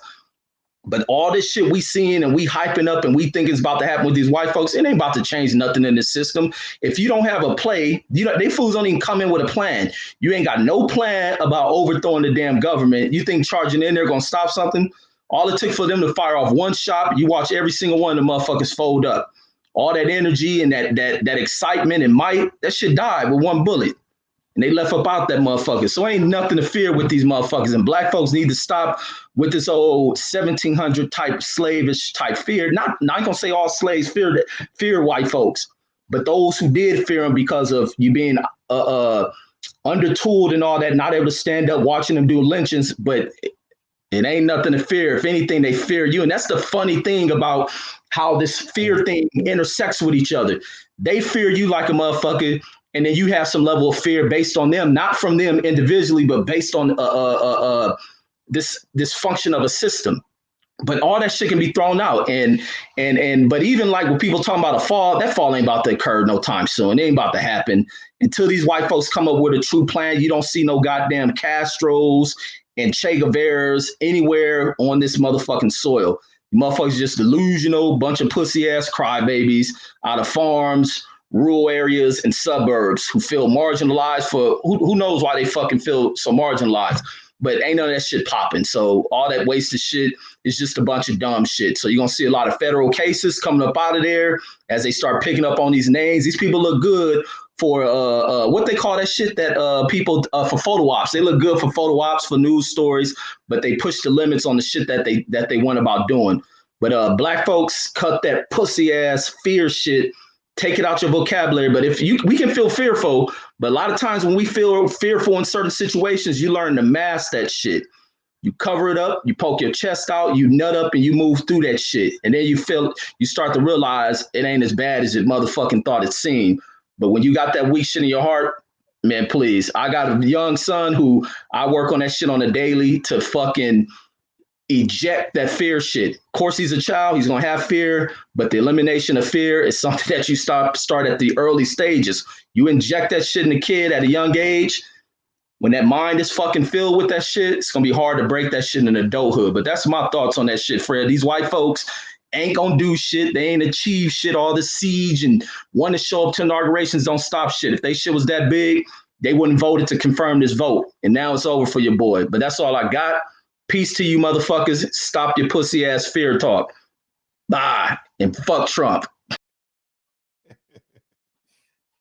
You ready, H? What up, VH? I mean, what I said, BH. I be talking, man, my bad. What up, though, Fred? How you feeling? I'm feeling great. How you doing? I'm good, man. I'm excellent, man. Fred, you know, I want to talk about this Mike Tyson and Ryan Garcia, Tank Davis situation.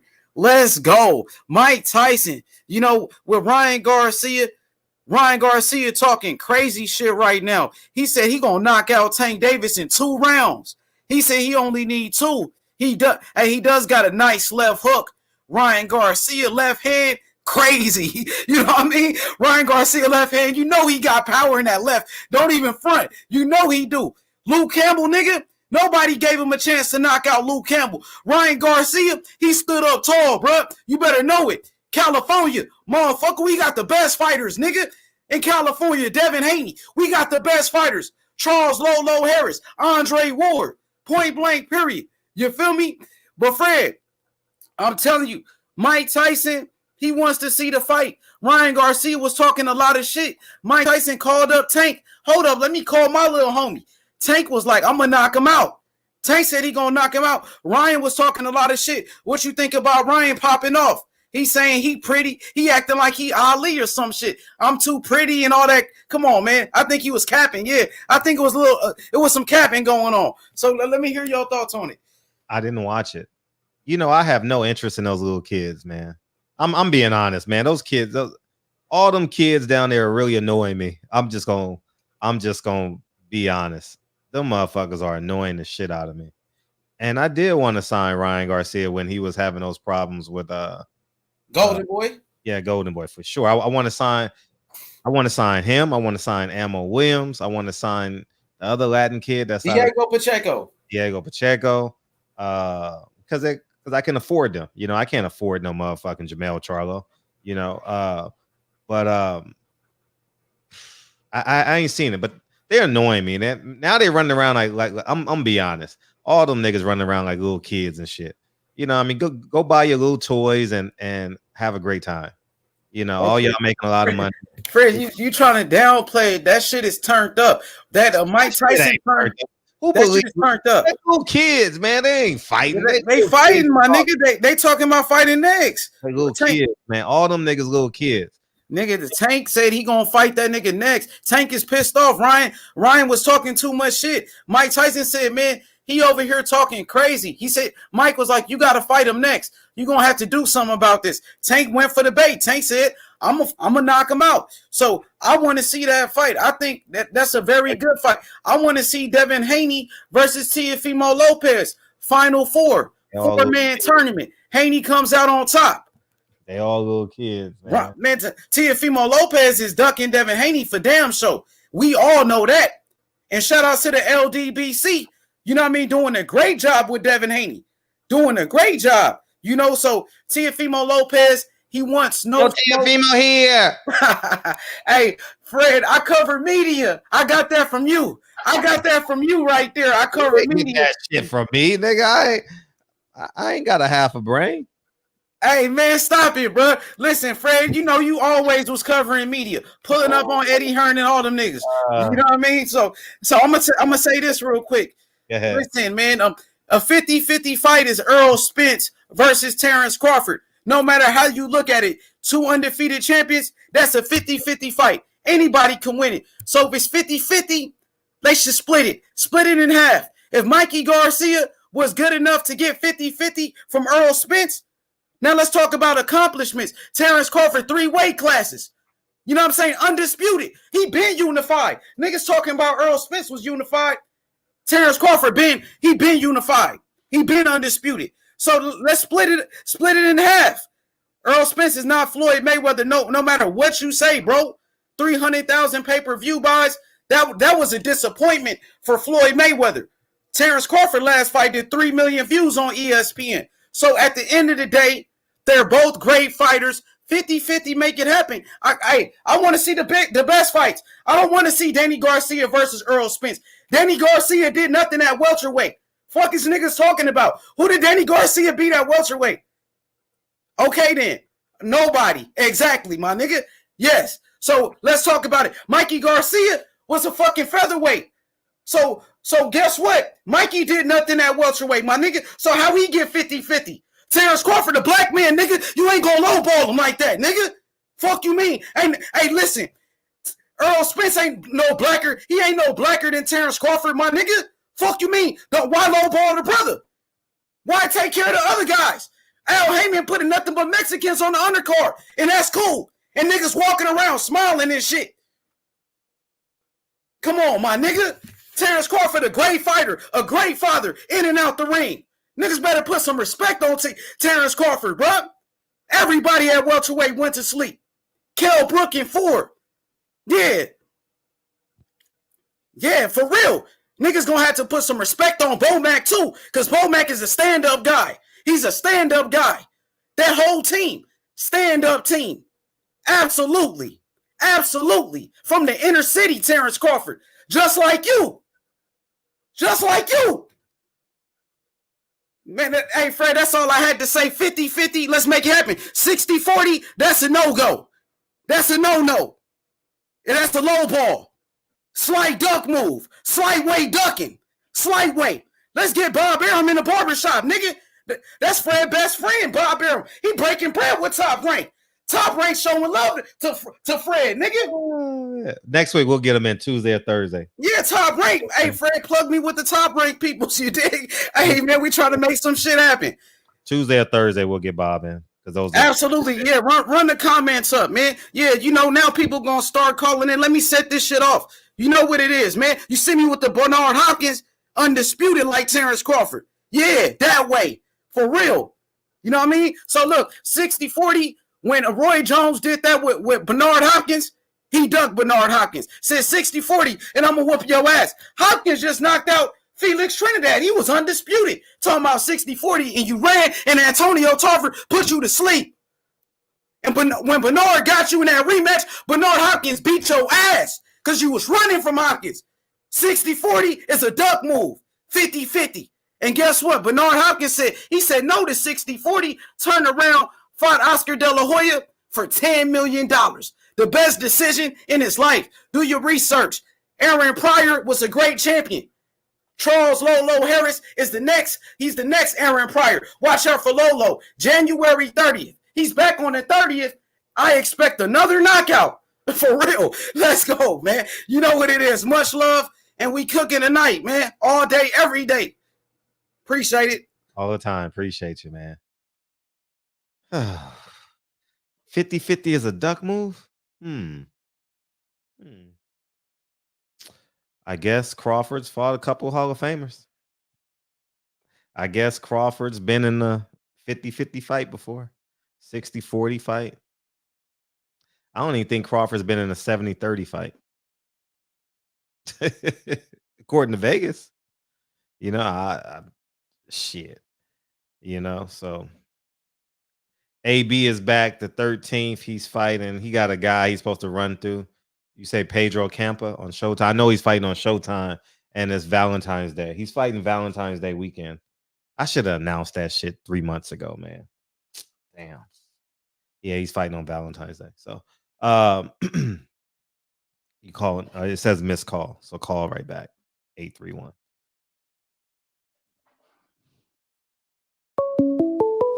What's up, 831?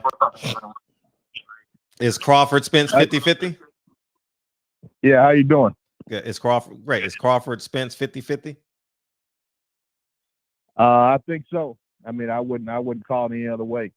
Okay. You know, yeah, I would say what I'd say is for Spence just to make him fight, I would offer him 45-55, winner loser.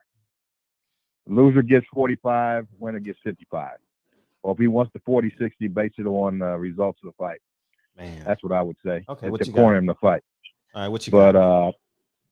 Yeah, hey, I just wanted to say, I appreciate your show. Thank you. Quite a bit because, yeah, I mean, the Boxing Foundation for it is great, but all the different things that you bring up and talk about on your show, I think is really enlightening for people. It helps us all out to see what we're thinking, what each other thinking, and I think it's just a great effort that you have there. So, congratulations on that. Great work. What I wanted to say is, I think what we saw, if I can switch gears a little bit, I think what we saw yesterday, one of the biggest things that I took away from that was the fact that you pretty much had the Capitol Police there, the DC Police, Virginia Police, Maryland Police, National Guard, FBI, CIA, everyone that's qualified and authorized to employ deadly force. They showed a resounding propensity to deal with violent insurrection in a very nonviolent way. I think that based on that precedent that was set yesterday, anything that happens in the future that deals with situations in a violent way where you have excessive force and loss of death should be considered murder. And what I'm talking about is the senseless killing of unarmed minorities, specifically Black people. The amount of reserve that they showed, where based on the amount of violence that was perpetrated by the folks who attacked the Capitol, that type of reserve, there's no more excuses for killing unarmed Black people. And I think that should be considered an act of murder any given time in the future because the precedent has been set at the nation's capital. And if it doesn't get prosecuted as murder in the judiciary system, then that should be considered an act of war. And what do I mean by that? I mean that, not a physical war, but we as a people need to realize that whenever they've already showed the propensity to be able to deal with violent confrontation in a very reserved and nonviolent way. And that did not result in a massive loss of life or anything or excessive force. So when they encounter unarmed Black people in traffic stops, in our homes, wherever that may be, there should be no reason that should end in death, because they've already shown that they know how to deal with violent confrontation, and most of the confrontation they have with us is not violent. So anything that results, any confrontation that results in anything other than that should be considered murder. And if it's not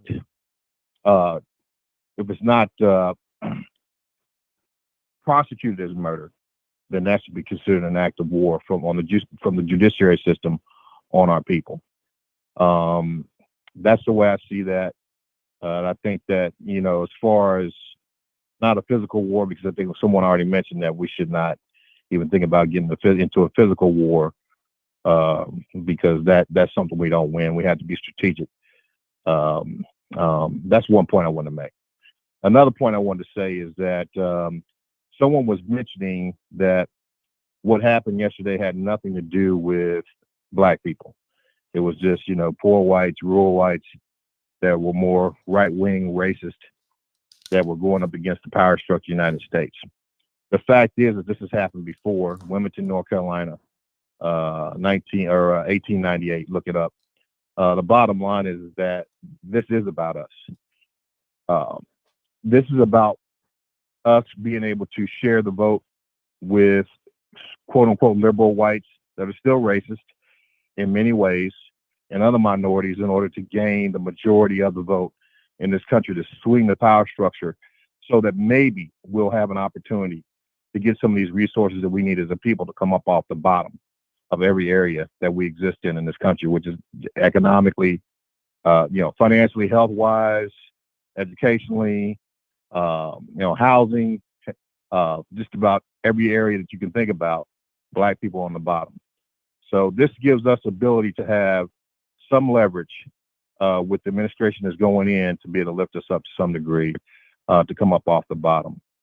And that's a serious issue for very white-wing racist whites, because the facade of multiculturalism in America is based on a lot of different ethnic people who are really foreigners that own businesses in Black communities. That is not really wealth that they own, because at any given time, their visas can be pulled and their businesses can be confiscated and they'll be out of the country within 48 hours. That could happen.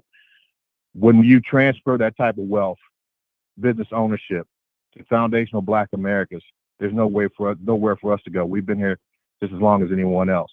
That is permanent wealth that gives us a sense of agency within the country. And I think that is a challenge. People that know all we need is a little help and we can come up off the bottom.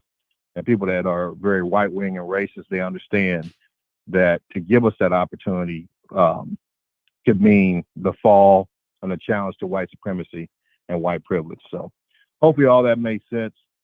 I had a lot on my mind, but hopefully that made sense. That's all I had though. Appreciate you. Appreciate. Yep. I Right. all the time. I don't like the word given opportunity. Like that makes a hierarchy. I like the construct of it. Like, yeah, we need to build Black wealth, but if they giving us the opportunity, what that means, they can take the opportunity away. If they can feed you, they can starve you. And oh man, so complex. Because we have so many ideologies as Black people,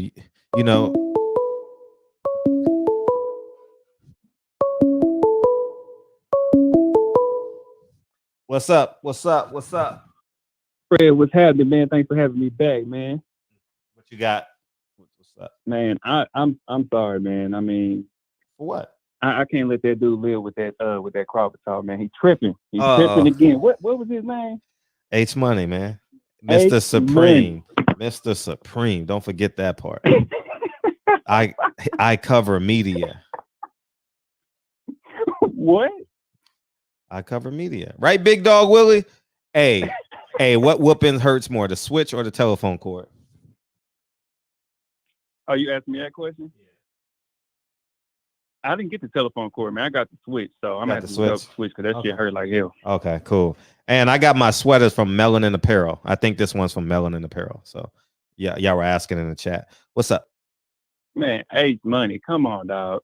Come on, man. We really finna do this. I just want to know how is 60-40 a duck? I really want him to come on here and explain that to me. How is 60-40 a duck? Nah, you don't want to explain it. He ain't gonna. You say he's not gonna explain it? You don't want him to explain it to you. Oh yes, I do. I got the time today, Fred. I'm sorry. We don't. No, we don't. No, we don't. Oh, okay. I can respect that. But for another day, H Money. Yeah, definitely another day. Dog, we're gonna have to Skype or something, bro. You're gonna have to explain that. He go live every day right before me. So he goes live at 7 o'clock, 6 o'clock, 8 o'clock, rock somewhere in there. So go subscribe to his channel. And you can gladly go on and I want to see that debate. And what's up, man? You working that third shift? Appreciate you. This nigga put me on hold. Yeah. No, it was I'm over here work trying to handle business, but no, God dang, Ace Money, man. I'm just saying, bro. When it comes to Earl Spence, we all know what Earl Spence's resume looks like. We already know what Terrence Crawford's resume looks like at 140. What has Crawford done at 147? It's not. What did he do at rocket. 140? Huh? What did he do at 140?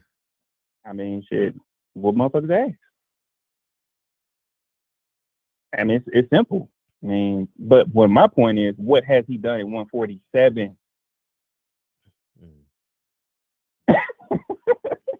That's my whole thing. So He's fought 4 fights, right? 4 or 5 fights. I don't understand what the argument is when it comes to Crawford. No offense, Crawford's a great fighter. I'm not trying to shit on him and disrespect him in any sort of way. I'm just saying, how is 60-40 not logical when it comes to his resume at 147? That's my whole thing. I got a question for y'all when you're done. You can go ahead, Fred. I'm listening. No, go ahead. Finish your point because it's gonna make for a conversation. That was my point. Okay, well, hang up then, nigga. All right, never mind. I appreciate you. Hey, let me ask y'all this: who's a better pound for pound fighter, Manny Pacquiao or Terrence Crawford? I'm almost done with my pound for pound list. What's holding up my pound for pound list for the most part is who do I put at number 10 or 9 or somewhere in there? I'm gonna tell you why. What's up, 314? What's going on, man? What's up, man? What to do? Same old shit. How you been? I ain't called in a while. Well, thank God. Hey, I want to talk about thank you, Manny, right? What happened at DC. Oh, what happened in DC? DC Comics? No, I'm talking about the White House, bro. What happened there? What happened at the White House? Bro, like anybody who believed that shit was real is a damn fool. It's 10 military bases around the fucking White House. Bowling Air Force Base is literally 5 minutes away. Then on another note, you got all the alphabet boys that are out there, FBI, CIA, etc. And if that really would have happened, bro, martial law would have took place instantaneously. Martial law would have been automatically proclaimed. What we saw was crisis actors or some shit. This is a ploy to get our guns. I wouldn't even doubt if they pass a law to get our guns. Because what we saw was not even real, bro. We saw motherfuckers in wheelchairs going into the White House. Are you kidding me? You there? Yeah, we're listening. Bro, this is not even logical, bro. This not even partially logical. Like, this is kind of insane. And then our people talking all this crazy shit, like, oh, it's racist and all this other shit. And DC is all black. So these hillbillies went through all the black neighborhoods, bypassed all these niggas, and went straight to the White House. It's video footage of the police opening up the gates for these motherfuckers to go in the White House. This wasn't real. This was not real. And then I don't know what's going on with our people. Huh? No, no, nothing. No, go ahead. No, I want to listen. For one, I think our people are very naive on a lot of different levels, right?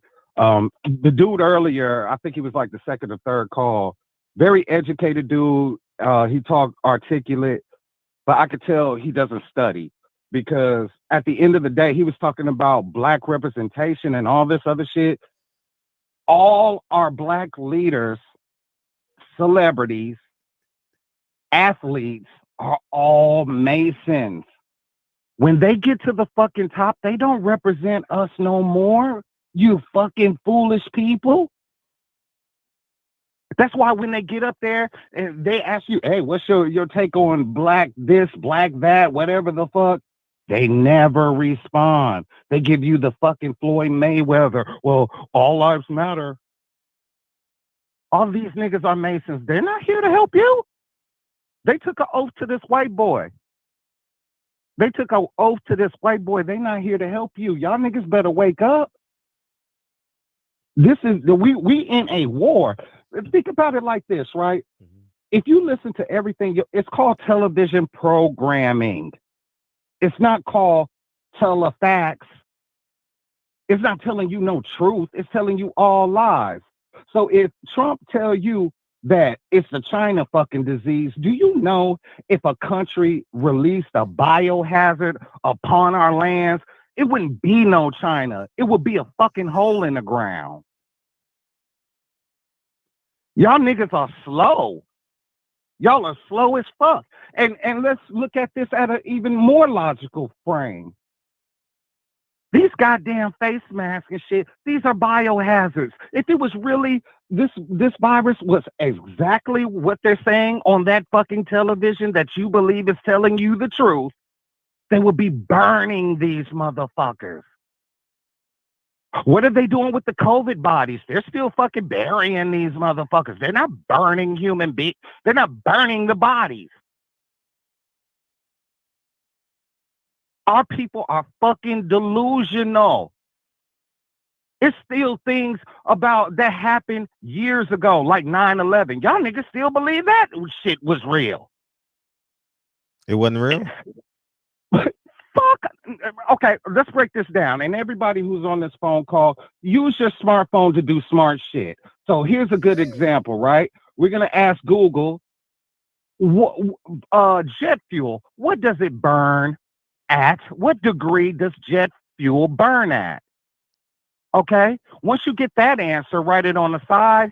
Then I want you to ask Google, what degree does steel burn at? And write it down. And when you find that out, you'll realize jet fuel can't melt steel. It doesn't get hot enough. You saw a demolition. That's what you saw. Oh, no. You said it wasn't real. That's what you said. I thought you were saying it was fake. I'm sorry. Yeah, Okay. Right. Like this, we what we saw was a demolition. Okay. That's what we saw. And 3 buildings fell that day. The third one didn't get hit by no motherfucking plane. How did that happen? Niggas don't even remember that. They only remember the 2. What was the third one? Oh. The buildings, they call it Building 7. But it was the building directly behind it. But anyway, if you go back and look at the footage, you'll see what the fuck I'm talking about. And you'll also see the windows blowing out as if an explosion happened. And the plane on each floor, not just one floor, each floor as it fell, boom, boom, boom, boom, because that's how you literally collapse a building without affecting no buildings around everywhere else. So we are slow. We underestimate this Caucasian to the fucking fullest. Okay? He been released all the shit he was gonna do to us, and all these books our niggas just don't read. He released it in the law. Oh, you could Google King Alfred plan, where he's planning on killing a bunch of niggas, but our people ain't read it. Then they have a law called Project Bluebeam, where they plan on projecting that, okay, they've been spraying chemtrails in the fucking sky, barium, aluminum, and they plan on projecting images onto the sky. So when y'all think Jesus is up there coming to come get you, which is no J in Hebrew, by the way, it's no J in the Hebrew language, so his name never could be Jesus, but that's a whole nother thing y'all been ass fucked with, but that's here nor there. But when you think he's coming back, that's going to be an image in the sky. It's all delusions. All of this is the movie Wizard of Oz explains everything to you. Everything that you think you so afraid of, it's a little motherfucker behind the curtain pulling these strings, making you niggas terrified. And since you don't read nothing, you don't know nothing. So the NAACP and all these organizations are Jewish-ran organizations. Black Lives Matter. We don't have no nigga emails. We don't have no nigga meetings. How do all y'all know where to fucking meet for a goddamn protest? These fucking Jewish corporations. These Jewish corporations tell you where to meet, where to stand, what brick to throw, what... Y'all niggas are slow. Y'all better wake up because we right around the corner from some real slavery. This goddamn COVID vaccine, if you do the research on it, it says it has nanotechnology in it. Nanotechnology is computerized aluminum. These niggas are going to be able to control you. This is slavery. Y'all don't even know how y'all got enslaved the first time. Motherfuckers talking about getting reparations and shit. Y'all don't even know that y'all enslaved these white people first. Y'all don't even know your history. Then you wonder why you ain't getting you're not gonna get reparations. The only people who got reparations are people who didn't enslave no one else. Y'all wake the fuck up, man. Everything is fucking racist and everything is fucking I don't know, like y'all expecting some money from your enemy. Wake the fuck up. And then on this Democratic Republican shit, they're the bird, right wing, left wing, same bird. Okay. We created the Republican Party. We created that. We abandoned it and got Section 8. We literally in 1960 abandoned the party and got Section 8 and food stamps. And that shit ruined the black home. So now our people are begging to Biden and Camilla to help them like they the saviors. And these niggas lock more niggas up than any motherfucker ever in history. Y'all niggas are smart. And Biden said he's a Zionist. Most people on this phone don't even know what the fuck a Zionist is. But a Zionist is an organization of Jewish people who want to enslave the world. So this COVID shit, you thinking it's a goddamn China disease. It wouldn't be no China if China did some shit like this. Y'all better wake the fuck up for real, because we're gonna be eliminated by the time y'all niggas wake up. Y'all still believe in the shit on the TV. Turn the fucking TV off. Read something. And I'm out. Appreciate you. Don't get drunk with your white friends. Can't do it. Can't fucking do it. They don't drink like niggas. Niggas, we are very consistent. If a nigga drink Hennessy, that's what the fuck that nigga drinks. That's what he drink. Hennessy. You ain't gotta keep asking. That's what he drink on Monday, Wednesday, Friday. Tell me that nigga didn't sound like that. Tell me that nigga. Reggie Owens, call the 5150 hotline on the caller. He escaped the nut war without the meds. Big Dog Willie, I want to talk crazy too. Did you know that Tom Hanks is Bruce Lee's little brother? Did you know the first woman on the moon was actually Roseanne Barr? Oh man, Roseanne? It was her. It was her. And we got Reggie Owens. Somebody read this crazy ass dude medical chart.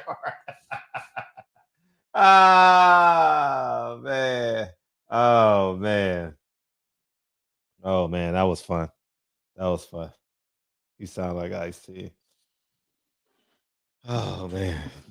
He ain't called in a while, man. We missed you, man. We missed you, man. Damn, we missed you, big dog. We missed you, man. Where you been, man? Where you been? Man, that was fun. That was fun. Oh, and don't forget, let's see. Don't forget the fundraiser. Don't forget the fundraiser. And we'll do it like that. We'll do it like that. Don't forget to donate. He said he needs a shrink ASAP. Oh man. He's unconventional. That's what I say. DB, what's up, man? You gonna holler at me, man?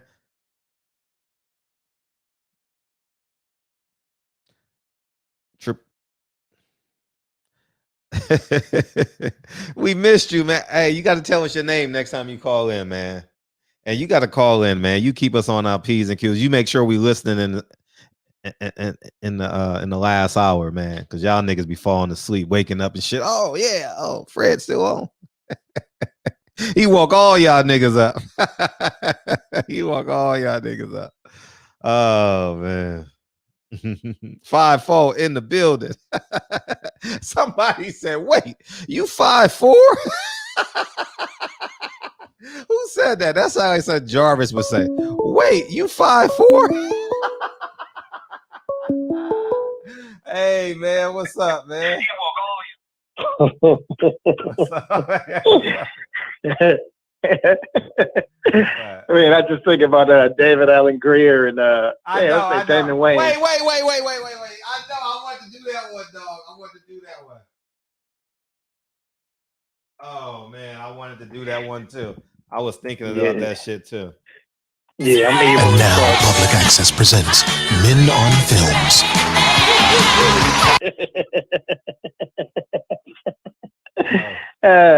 Shit.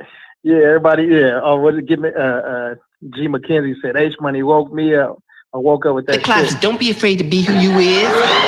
Black, white, or whatever. Ain't that the truth, Ruth? Now I'd like to talk about an exciting new film, Karate Kid Part 3. It's all about men working out their problems in a very physical way. It was all so primitive. And you know, I really enjoyed Mr. Miyagi, played by little Pat Morita. Ooh, and that Ralph Macchio. 3 words, fabulism.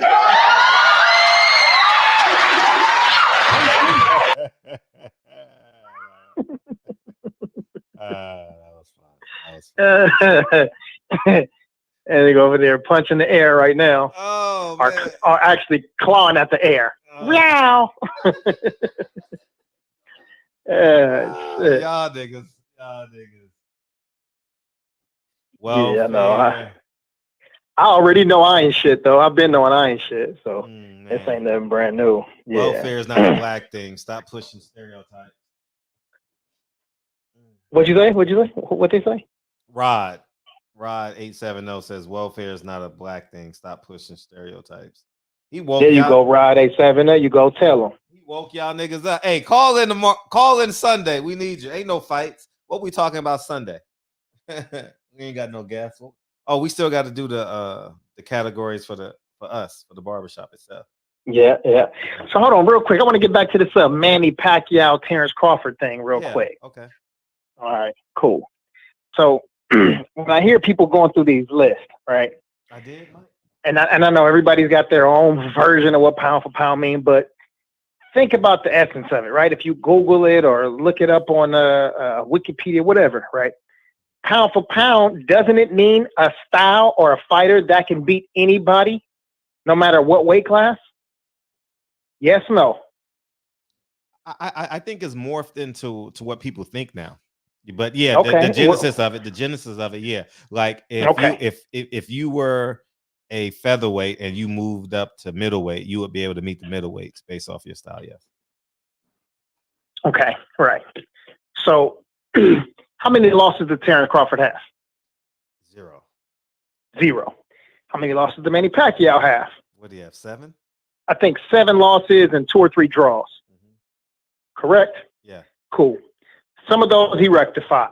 So let's just say there's still 6 or 7 people out there that can beat Manny Pacquiao. Okay. Is Manny Pacquiao's resume deeper than Terrence Crawford's? Yes, not disputing that at all. Excuse me.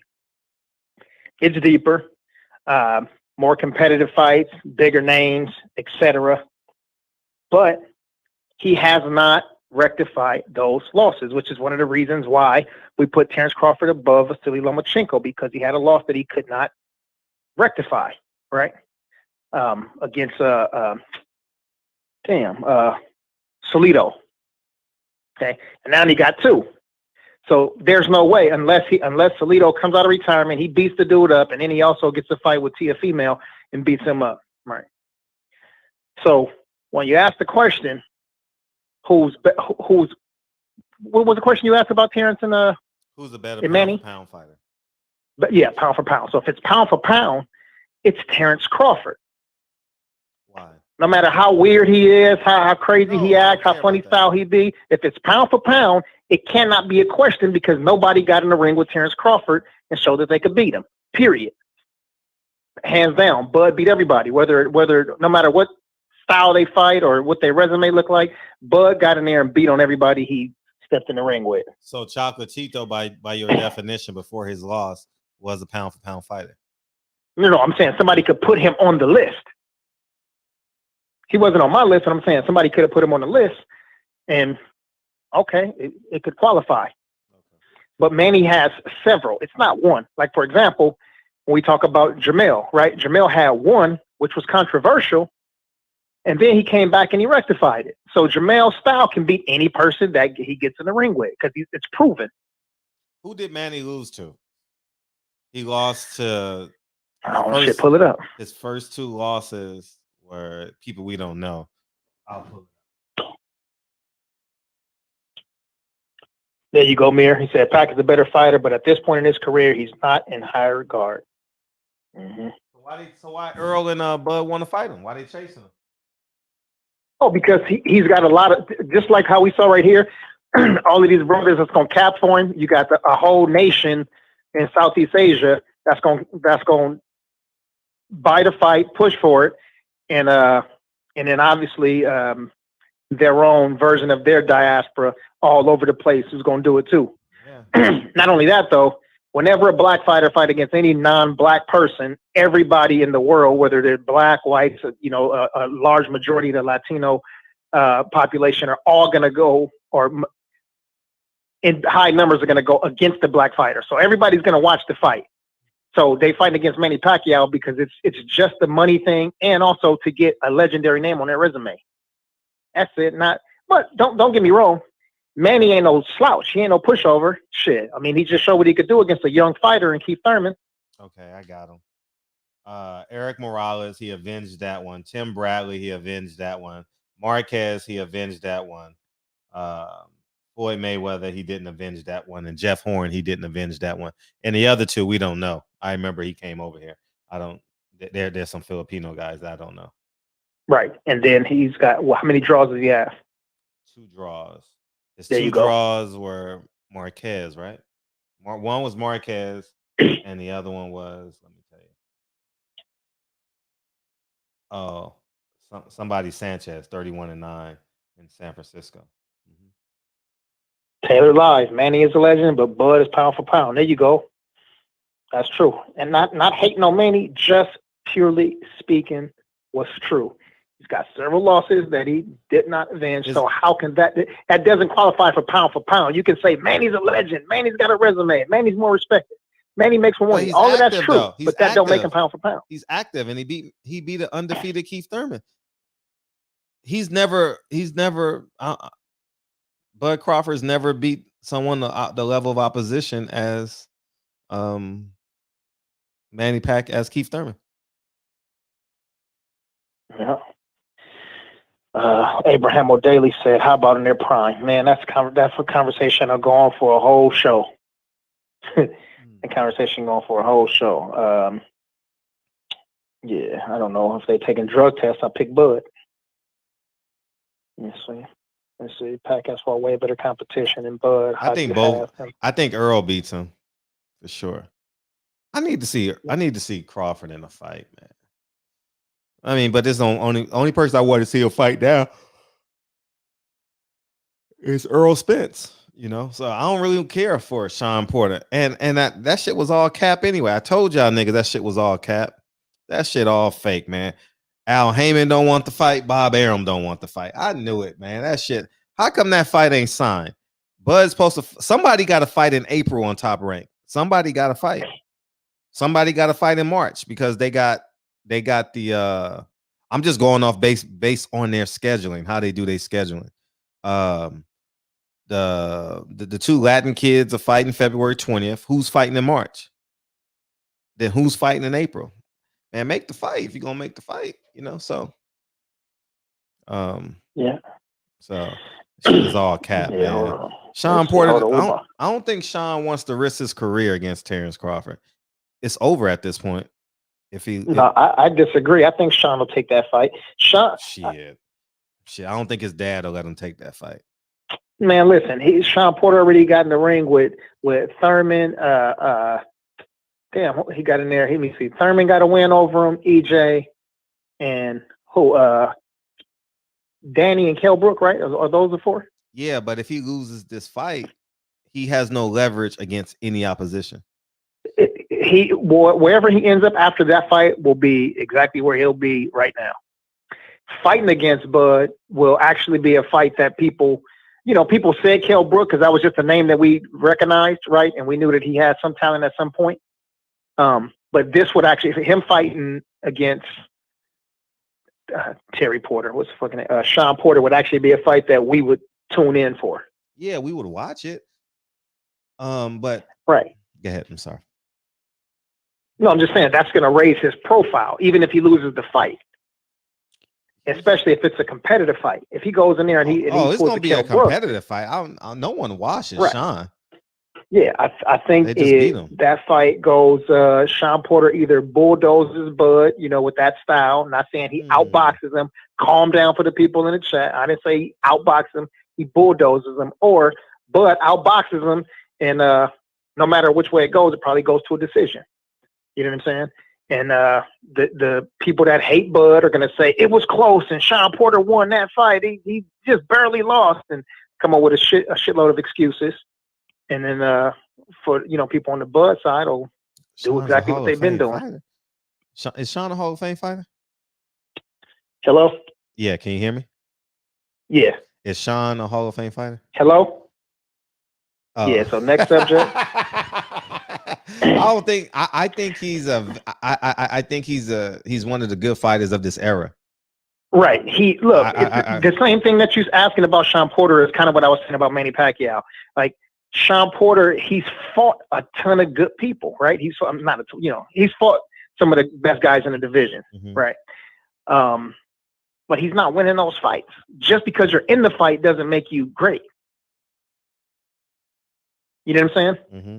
If Sean Porter would have went in there, let's say if he beat, I don't know, let's say Kell Brook during his prime, because at the time Kell Brook was probably the top welterweight, right? If he'd have beat Kell Brook then and maybe beat Danny now, okay, now we're talking, right? If he'd have went in there and maybe beat Keith Thurman and had a draw with EJ, okay, now we're talking. But he went in there and all of the big fights that he had, he lost. And then he got in there with Ugas and, you know what I'm saying, and didn't look great either. So, yeah, Hall of Fame, I wouldn't put him in the Hall of Fame, but I would just say, yeah, he's one of the, you know what I'm saying, he's one of the, he's a big dog of the era. Yeah. So, yeah, you got to win. They ain't just getting in there. You got to fucking win something. Right. Y'all niggas is crazy thinking Sean Porter ain't Hall of Fame. Come on, Reg. Reggie, he got to win the fights. He can't just be in the ring. Let me see. Tom Brown, look it up, man. Amazing accomplishment. Yeah, man. Let me see. Jay Dixon said Hall of Fame has a specific criteria. It's a question. Yeah, that's a good question, Jay Dixon. What is the criteria for Hall of Fame? Great question, Jay Dixon. Mir, where you at? Yeah. Reggie Owens, where you at? H Money, what's the criteria? Yeah. Pound for pound boxing channel. Let me see. Either fight or move out of the way. Yeah. Either fight or move out of the way. I think Sean Porter is Hall of Fame. No, what's the criteria for Hall of Fame? That's what it is. I would say, honestly, without any thought, this is 10 seconds of thought. All right. So I could change it. So, Fred, you said this. Yeah, I did. Okay. I think dominate your era. Be successful in your era. in terms of beating the people you were supposed to beat. Like, so let's say Earl Spence, Terrence Crawford, Earl Spence, Keith Thurman, Earl Spence, Sean Porter, Earl Spence, Danny Garcia. Whoever comes out of that one alive is a Hall of Famer.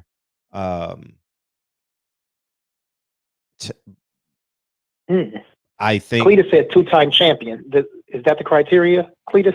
Well, that means Sean Porter is a Hall of Famer. Yeah. No, whether he makes the Hall of Fame or not, you asked me if I thought he was a Hall of Famer, and I would say no based off of him not winning. But wait a minute, hold on. Tim Bradley only got one loss though, if I'm not mistaken. Tim Bradley's a Hall of Famer. Yeah, he's a 2-division world champion, not just a 2-time world champion. And Tim Bradley. I mean, listen, he fought everybody on what we do air quotes that side of the street. He just didn't cross the street and fight the PBC dudes. You know, he ducked them, but shit, on the other side though, he still had real good names on his resume. You know, I think it was a little deeper. You know, 7 or 8 years ago. He beat Broner, Berto, Alexander. None of them are Hall of Famers. And none of them were the best in their division at the time. At the time he beat Berto, Berto was like, I don't want to. Yeah, Berto was a gatekeeper. No, at the time he beat Berto was still good. He wasn't a declined Berto. You don't think so? I think he had already apex. I think Berto had already, because I thought his body was failing him at the time. I think it's a good win. Don't misconstrue that, but I don't think Berto was as good as he was. Let's see. Who else did y'all say? Devin Alexander, that was a good win. Devin Alexander was a good win. Paula Malignaggi was a brand building win. He just didn't maximize it as he should have. I think Devin is a good win. Devin is a really good win. Devin was a champion at the time, so I think Devin was a good win. And Devin's been downhill ever since. You know, he's been in and out of boxing. He's had some personal troubles, and I think he has a losing record since that fight. So, everybody not everybody. I'm saying a lot of people are here missing a point and asking a lot of questions. Is Leo Santa Cruz a Hall of Famer? What do you think about this? Like, let's go back to the question. It's like when we put something in the title, and then as soon as the show starts, 5 minutes later, we're talking about something else. Right? And we put, what color is Donald Trump? And the first person says orange, and the next person go, I like big areolas on titties. Like, the subject just changed right away. The question is, what is the criteria for the Hall of Fame? Everybody got phones and computers right there. Somebody look it up. I think what Roy Jones did at 160, was it 160 or 168? I think he just beat everyone he was supposed to beat, wiped out his whole division. I think that makes you a Hall of Famer. And if you're fortunate enough to do it in 2 divisions, God bless you. If you're fortunate enough to do it in 3 divisions, God bless you. If you can dominate your division and you fight the people, like some may say, Crawford didn't fight Danny Garcia. Some may say Foy didn't fight Costa Tszyu. Foy didn't fight Paul Williams. Obviously, he made up for it the second half of his career. I think dominate who you're supposed to dominate, or just winning. That's so. H Money said Sean Porter's best win is Adrian Broner, and then Mike Weary, he didn't counter that, but he said right before that Broner is a 4-division champ. Yeah, it's it's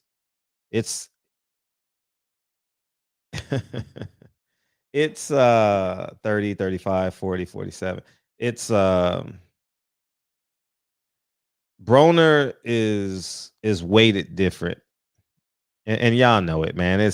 He didn't beat. If he would have came back and beat Marquez at 47, not Marquez, excuse me. What's the guy's name? It starts with the M, right? Yeah, old girl. What's his name? Madonna. If Floyd hadn't have suckered him, Floyd was a hoe for that, man. He straight took Maidana from him and used Maidana. I thought Broner was worthy of a rematch. I thought Broner round 7 through 12 was, man. Whew. I mean, shit, 8, 9, 10, and 11 of that fight. If I remember that fight correctly, Broner might have been the best fighter in the world at rounds 8, 9, 10, and 11 of that fight. He was a bad motherfucker coming back off that canvas, man. He was a bad man. He was embarrassed, and he knew he had to get back in there, and he did his thing, though. Yeah. Ooh, he was a bad man. 8 rounds. Somewhere in that fight. You know, I don't know the rounds. I haven't seen that fight in a couple of years. But Broner is weighted a little bit different because we know that Russian he beat at 47. Ruslan. Yeah. Provodnikov. No, not Provodnikov. He didn't fight that. I'm tripping. I'm thinking about Timothy Bradley because I see Hustler Holmes said that Berto was a number 3 welterweight at the time. So I was thinking about and then him. He beat Ponce de Leon. Who was the champion? Ponce de Leon or the other guy? Ponce. You mean Ponce? Yeah, Ponce de Leon. Ponce. Yeah. You can't say Ponce? What's up, Abraham O'Daly? Oh, for sure, man. Shout out for sure. Yeah, when the kids was in there earlier, you say hasta la vista. Nigga, the H is silent. Hasta la vista. Okay, I said hasta la vista. Okay. You said big H in there. Ayon Jackson. Let me see. Lesser fighters have been already let in the Hall of Fame. He was like, y'all setting the wall way high on old Sean. Whatever his name is. Yeah, I watched that fight. It was a UD. No, he stopped him like in the last round or something. I don't know, somewhere in there. Anyways, on the mic with Terrence Bailey. John C. Fremont is the founder of the Republican Party and the anti-slavery activist. Lincoln is the most famous and his student politically. Fred Ponce de Leon wasn't champ. I don't know who, man. It's been so long, man. Like I'm drawing a blank. It's been so long since I don't remember. So I got to use BoxRec to refresh my memory. Who were those champions that he beat? H Money, you got it. Tell me the champions he beat. I know once was the Russian. I don't know who he beat at 140 for the belt. Damn. How many vacant belts did he fight for? I don't know. Some TB, help me out. I don't know. Damn, Jay Dixon said, where did this shit jumped on me? I know he beat DeMarcos. That was an amazing fight at 35. Thank you. That was for the belt, DeMarco. That's the other Mexican guy I was thinking of when I was thinking of Ponce de Leon. That was a hell of a performance. If you say the name, I'll remember the fight because I saw them all on HBO. Yeah. Jay Dixon said, how's Broner's belts at different weight classes any different from Bud's? They weren't really killers. Yeah, but I mean, Bud is literally cruising, dog. I ain't gonna even all Bud Crawford fans. Bud is cruising through his career. He's cruising, man.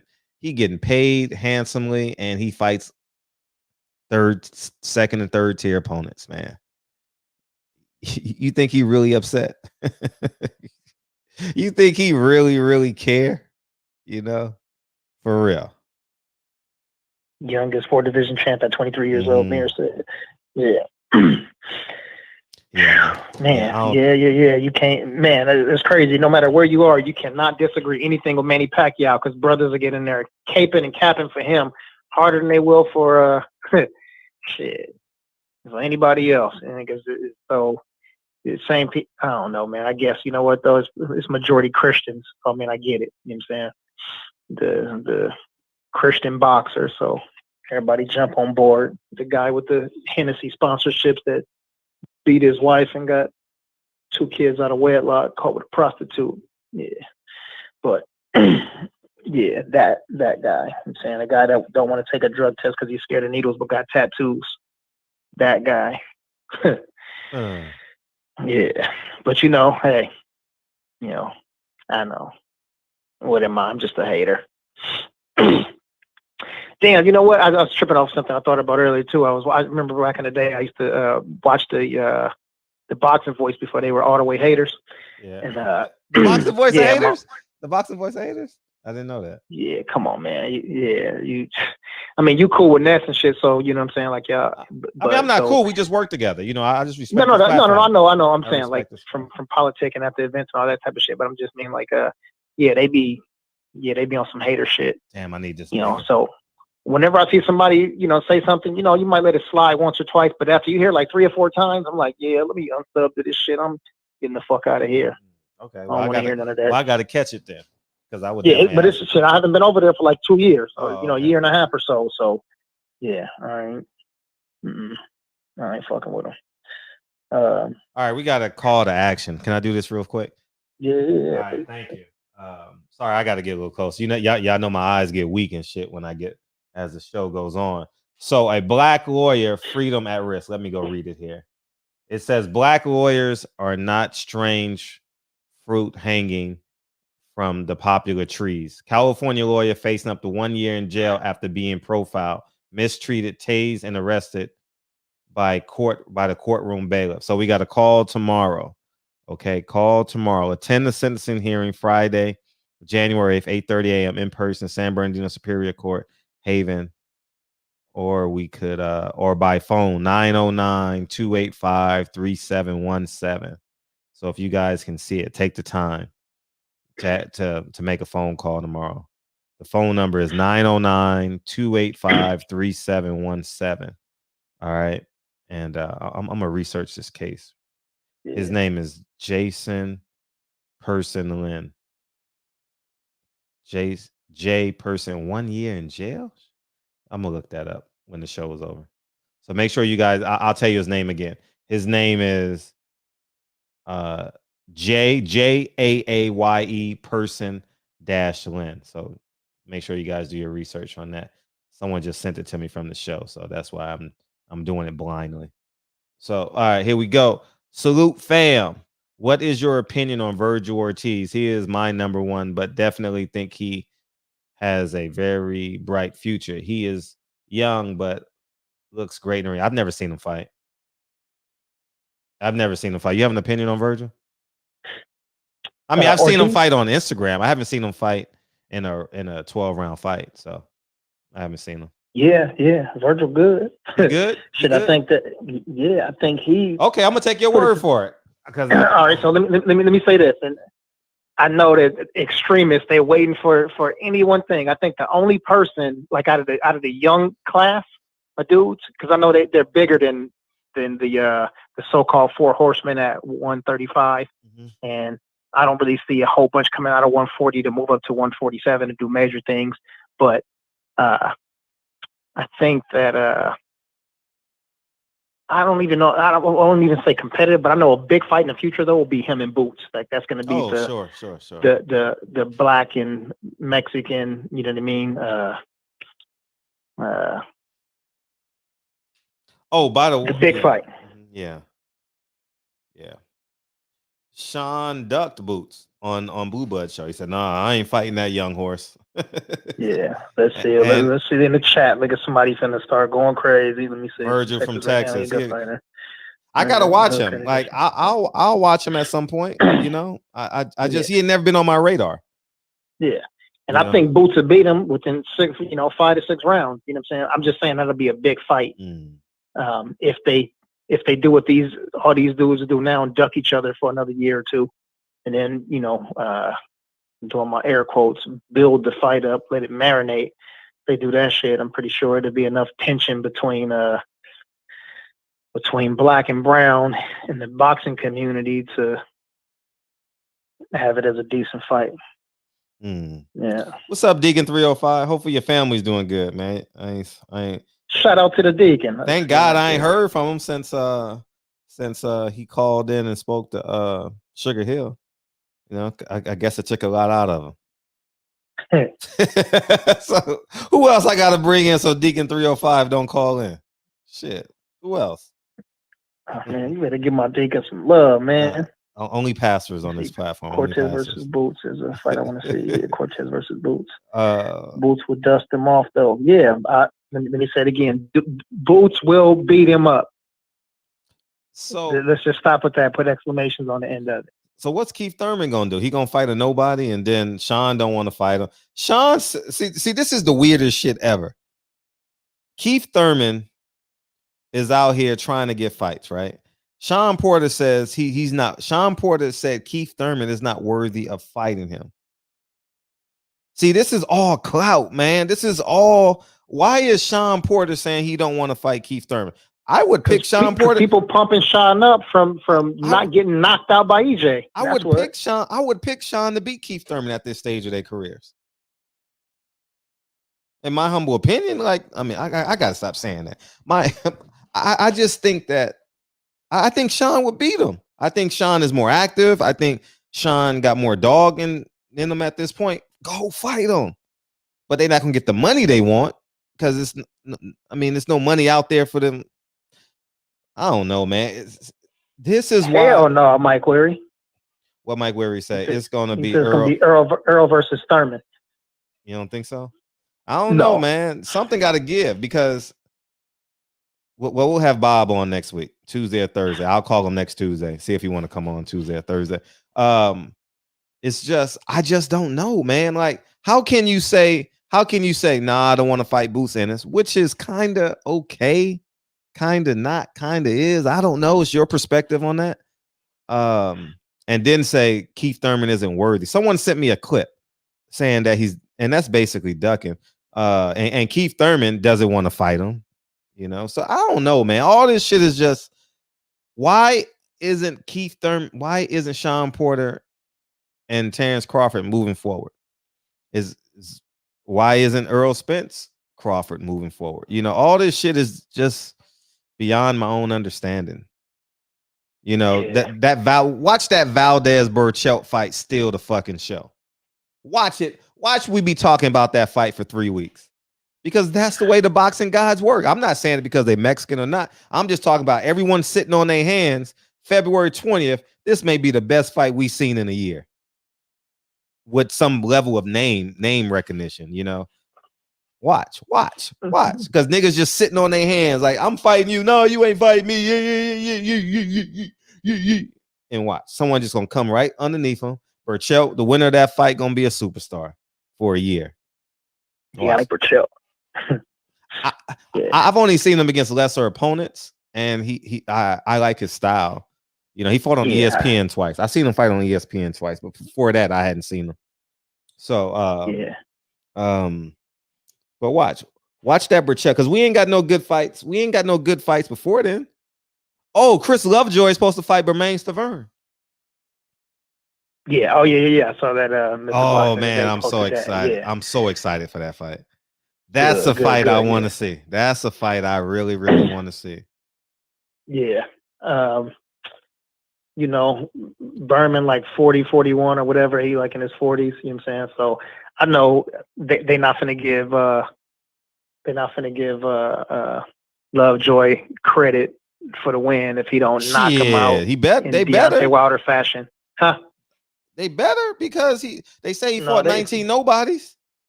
I know, that's what I'm saying, but it's always going to be a reason to hate on him. You know what I'm saying? And even though California big, LA big as fuck, it's still divided because the majority of our boxing community out of here comes from a Latino group that don't look like me. You know what I'm saying? So we don't got enough support for him. You know what I'm saying? To back him up. So he get in there and he beat him. It's going to be like, all right, cool. We still need to see something. Yeah, we always need to see something. But I think he go in there and dust Cuz off within 5 rounds. Yeah, no later than that. I don't think he gonna go late. He probably finished it early. So, hold on. There was a hashtag for you. Hold on. P Good got you. What did he say? What P Good say? Caleb Plant versus Caleb Truett. Man, who gives a fuck about that fight? Hashtag IMHO. In my humble opinion. That was a good one, P. Good. I say, because y'all niggas be sitting that shit in my DM. In my humble opinion, y'all niggas make me laugh and shit. Hey, but yeah, I mean, that Caleb Truett verse, man, don't you know Caleb Plant his skill set is so superior? That's not a fight, dog. That's not. He already beat him. His name was Porky Medina, in my humble opinion. So, you know, so I'm obviously gonna watch it. I'm a, you know, I can't get enough of it. Yeah, abusive relationship. Yeah, it is. It definitely is. But I'm telling you, that Burchell, I'm telling y'all, some fight is gonna steal the show. I don't know which fight it's gonna be. That's the only fight I know of that's out that has some level of name recognition on both sides. You know, is there another fight that has name recognition in both corners? I don't know another fight that. I'm not saying good fighters. I'm just saying name recognition. H Money said Dazin put on a great fight card. Sergey Kovalev against I don't even know that guy. Betamir. See, I don't know him. Yeah. I don't know Betamir. Who is that guy?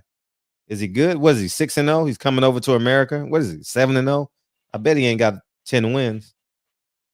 You know, Fred, you gotta get a top rank. Oh shit! I didn't even think of it that it was. I'm glad y'all said it. I wasn't even thinking that it was top rank. I'm just saying.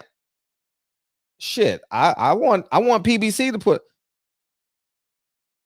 I didn't even think about that, but I wouldn't wear a top rank hoodie.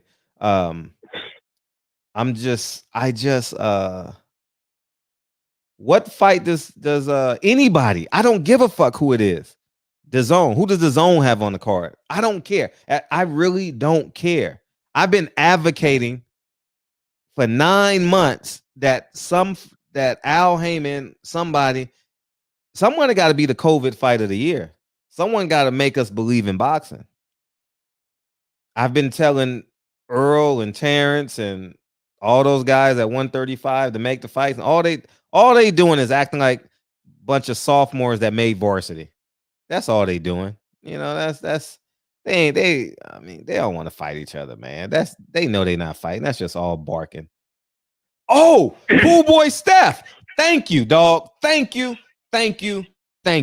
Cool Boy Steph is in a good fight. See, that's important. Cool Boy Steph, and he will be in the barbershop January 19th. Let's get him in. He will be in the barbershop January 19th, and he's fighting that Angelo TMT fighter for the world championship January 23rd. You're right. But it's not going to be a fight. See, I told you, Beckhamov is 6-0. I knew it. I knew they bring them Russians over when they like 8-0, 9-0. Yeah, because they anyhow. But yeah. Did what you call it them get at you? Who? Already? These nuts. Yeah, I knew it. Who? No, I was looking. Mir said Stavern IG page was a dark place after Wilder Euro stepped in. Euro stepped up. Someone should make a meme of James Harden. Maybe I'll do that shit. I ain't got nothing but time tomorrow. Maybe I'll do a James Harden and a Deontay Wilder Euro move. Maybe I'll do that. That's one of my favorite. I can watch that knockout. One of my favorite all time. I can watch a trillion knockouts with that one right there. The whole setup, just the way that Deontay was so calm. He just looked at his ass. That's funny. He looked at him. Came and gave his ass a 15 piece all in one shot. Oh, we got to get Reese Aleem in. We got to get Reese Aleem in the barbershop. He's fighting, dog. Nah, we done, nigga. You already. How come Kyle? Kyle is. I love Kyle to death. Kyle said, drop the StreamYard link, Fred. Kyle, I love you to death, nigga. Come on, nigga. Cut it out. For real. Is it life or death, nigga? All right, you can wait till Sunday. All right, so we got to get Reese Aleem in here. That nigga's talented. He's talented, dog. He's talented. We got to get him in. I'm surprised. Surprised this train ain't hit me, man. Hit me, man. We got to get him in fight week. I don't know what, so it'll probably be a spontaneous interview, man. We got to get some eyes on him. So maybe we'll get him in maybe that Wednesday. Maybe Stevie Fulton. Imagine if we can get them to come on together. Nah, I don't want Stevie Fulton is the main event. I don't want to be disrespectful to him. He might say, what the fuck you talking about, Fred? That nigga co-main, you know what I mean? But that's the next what? So what's someone saying in the chat? No, when you said, man, I don't know back to me. What is he like? 6-0, 7-0? And I think they looked at Eli Zachary said, no, he's 6-0 for real. Hey, if he's a Russian fighting in America for the first time in today's boxing, 7-0, 8-0, 9-0. For real. That's who they are. Yeah, we got to get Aleem in here, man, because we got to put him in here fight week.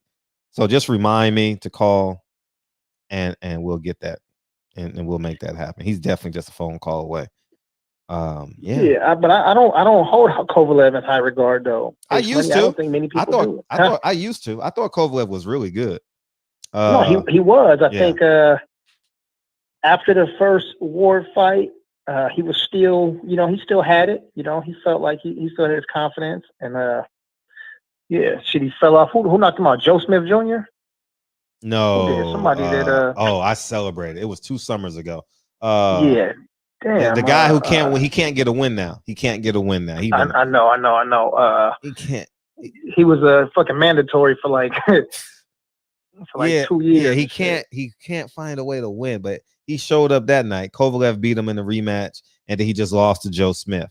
What's the guy's name? Y'all know in the chat. Stevie Fulton beat Gary Russell in the amateurs. Damn. I didn't know that. Alvarez. Alvarez. That's gonna set Gary off. Oh shit. Alita Alvarez. Alita Alvarez, yeah. Somebody gonna make a new Freddie Hearns or Fred Bayless page. Oh man, yeah, that Freddie Hearns. It's funny. Fred Bayless. Hearns? Yeah, Freddie Hearns. That was funny. Yeah. So we'll get Reese Salim in here. I'm glad he's fighting. He's talented. I enjoy. I don't know what card he was on. Oh, that's when Angelo something fought. I enjoyed. He was the highlight of the night for me because I had never heard of him, Reese Salim, and I was like, this guy is talented. He's gonna be a champion at 22 and 26. I definitely believe that. From what I saw. But yeah, that's it. So, what you got? Let me see. Abraham said, "Who wins, Canelo or Chavez Sr.?" At what that? Yeah, there's too many variables to even answer that, man. That's you really need a like Angelo Leo. whiteboards. Thank you. Huh? Angelo Leo is the young man's name. He's a champion. He's a WBO champion. Canelo versus Chavez. I really don't care. Yeah, I'm being honest. I can give 2 shits about that fight. Yeah, I don't like Chavez, man. I don't like him. Like I don't like the man. Not because of what he did, but that whole Don King and him and all that shit, man. I'm so over that shit. Fuck 2 fighters, man. Fuck 2 black fighters. Yeah. Sweet Pea and Meldrick Taylor. Fuck them. Fuck this. You know what I mean?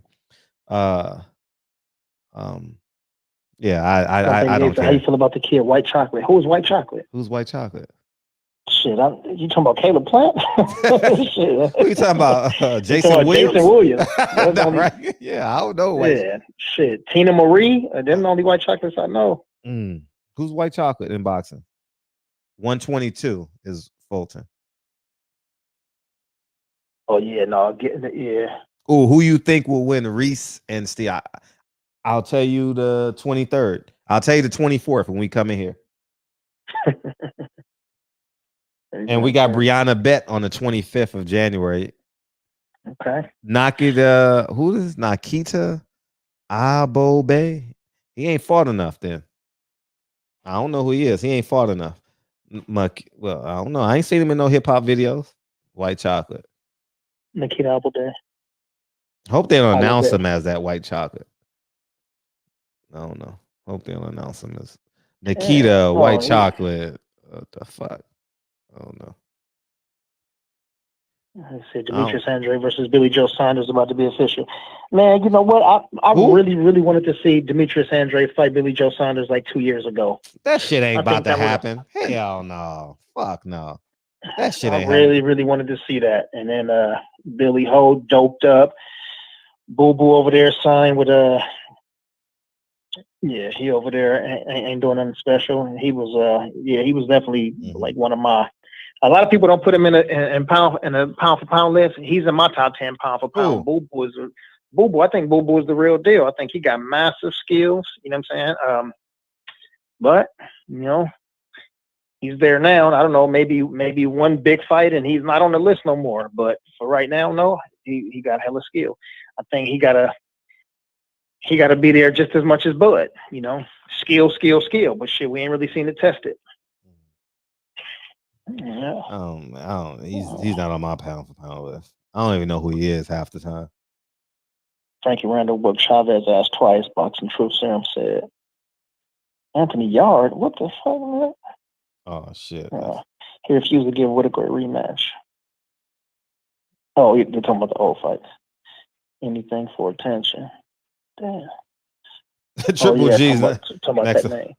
Said Triple G's next opponent is an Uber driver, guaranteed. Yeah, Andre will be Saunders. Yeah, I think he will. I think he'll outbox him. I think for about 5. I think they might have a really good fight for about 5 or 6 rounds. If you don't like boxing, then you're probably not going to like it after that. People call it boring, but if you're a boxing fan, I think they get in there and have a good technical bout. Yeah. Boxing heads are like it. Let me see. Boo Boo got a top 5 skill set. I agree, H Money. I think his skill set is definitely top 5. The middleweight Gary Russell. Who was that, Mir? Said the middleweight Gary Russell. He said, "Help me lose 80 pounds. I'll make you famous." I think losing the weight alone to do it. Damn. Yeah. Should I help you lose 80 pounds? Yeah. What city you live in? Abraham O'Daly. O'Daly. Oh, that sounds like it's Scottish or Irish. O'Daly. Sorry. I don't know what's going on with Wilder Fury. Got to wait and see. It looks like they're going. Hopefully, I mean, silence is good, right? So, hopefully, we get that 3rd fight. And God, man, I ain't gonna lie. Boxing will be so different if he hadn't been cheated, dog. Boxing be so fucking different, man. Damn. Yeah, Reggie going live after this. I think we winding down now, right? So today is Friday. Today's Friday. Yeah, today's Friday, big homie. It's Friday. You ain't got no job. All right, Mark Nash, I see you, bro. I got you. Well, with Mark Nash, what's up? What are you talking about? He just subbed to the channel. You know what I'm saying? Okay. So yeah, appreciate it. Yeah. Let's see. All right, yeah, man, we're gonna get a Fam Bam some love before we get out of here. Slide over to Reggie's. You know what I'm saying? Let's see. Pound for Pound Boxing said the UK took 50 L's in 2020. Yeah. I don't know if they want to fight. Oh, Reg going live. Good. I'm gonna pass out listening to Reg.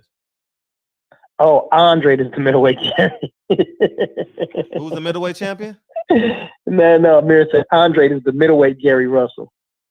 Elite skill set, but no action. Yeah. Wilder lose and Fred want to tear down the whole what? The whole PBC.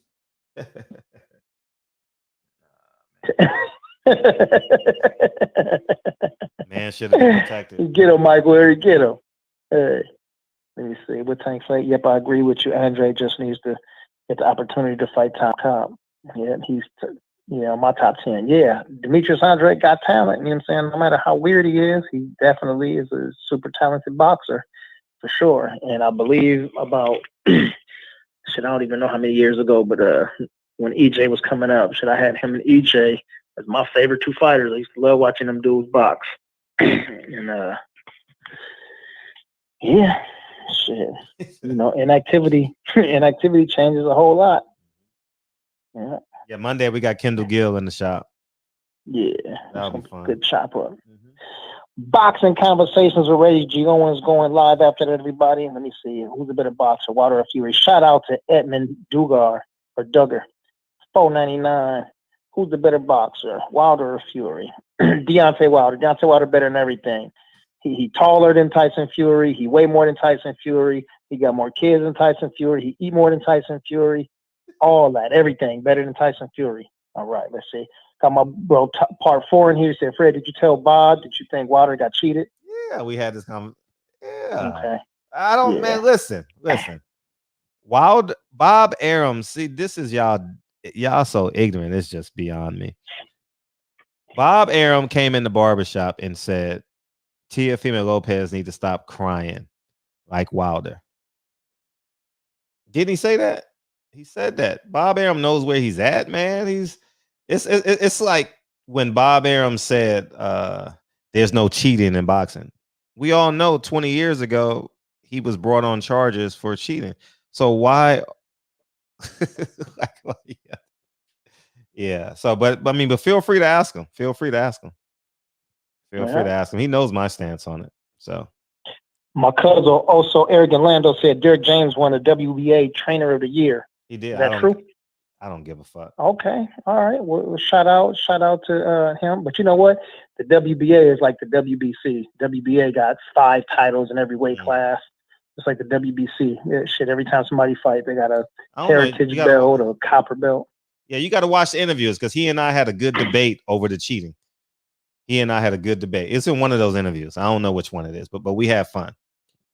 We have fun. We have fun debating it. So, but go ahead. It's in the interviews, man. Yeah, PD, Wilder, everything. Let's see. Bob Arum goes Debo mind control over Fred like Smokey. Bob Arum, Debo mind control over Fred like Smokey. Yeah, probably do. He, That's right. Part 4. Wilder. That's it, and that's all. See a brand new name we ain't never seen in here before, trying to come and get that Wilder smoke, man. It ain't gonna happen. Shout out to my brother Jay Dixon. Salute. He said salute to Mir too. Part 4, Cuzzo. Like I said, he said Wilder in the building. He came in late, but repping. My brother Tank, the Sweet Science Examiner, man. Sub to Tank. Tank is a great brother, man. He got great content. I believe Tank, you got 2 channels, but anyway, you look right there in the bottom at 1201 Sweet Science Examiner. A whole bunch of good boxing talk, interviews, and all of that. Jay Dixon in there. Let's see, got my brother Tom Brown in there. He said something was on IG. Shout out to Chicago. Dr. Professor, he said, does Rashid Ellis even fight? Is it welterweight? Shit, Rashidi fought. Damn, when was Rashidi Ellis' last fight? Mm-hmm. Damn, can't think of it. Let's see.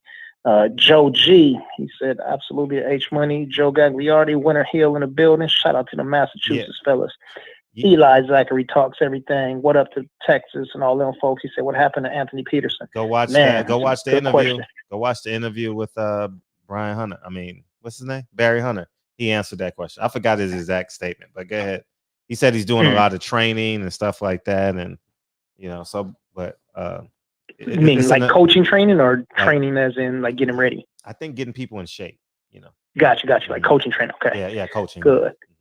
Our brother Warren Richards came in the building. What up with you? He said, what's good? You late, man, but you can go back and watch it. Some politics and late boxing talk. On the mic with Terrence Bailey Sr., the OG. We're going to be in there on Saturday, man. We're going to give you and old girl hell. We're going to make sure it blow up like Nitro. Little white lady.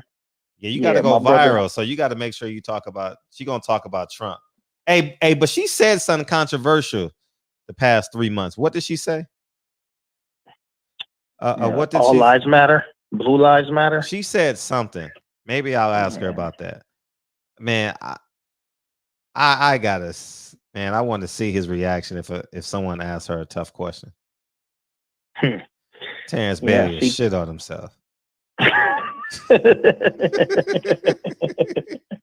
He would. He'll shit on himself. Bring her in the barbershop, man. Bring her in the barbershop. But she can't stay up this late, so we'll have to adjust the times for her.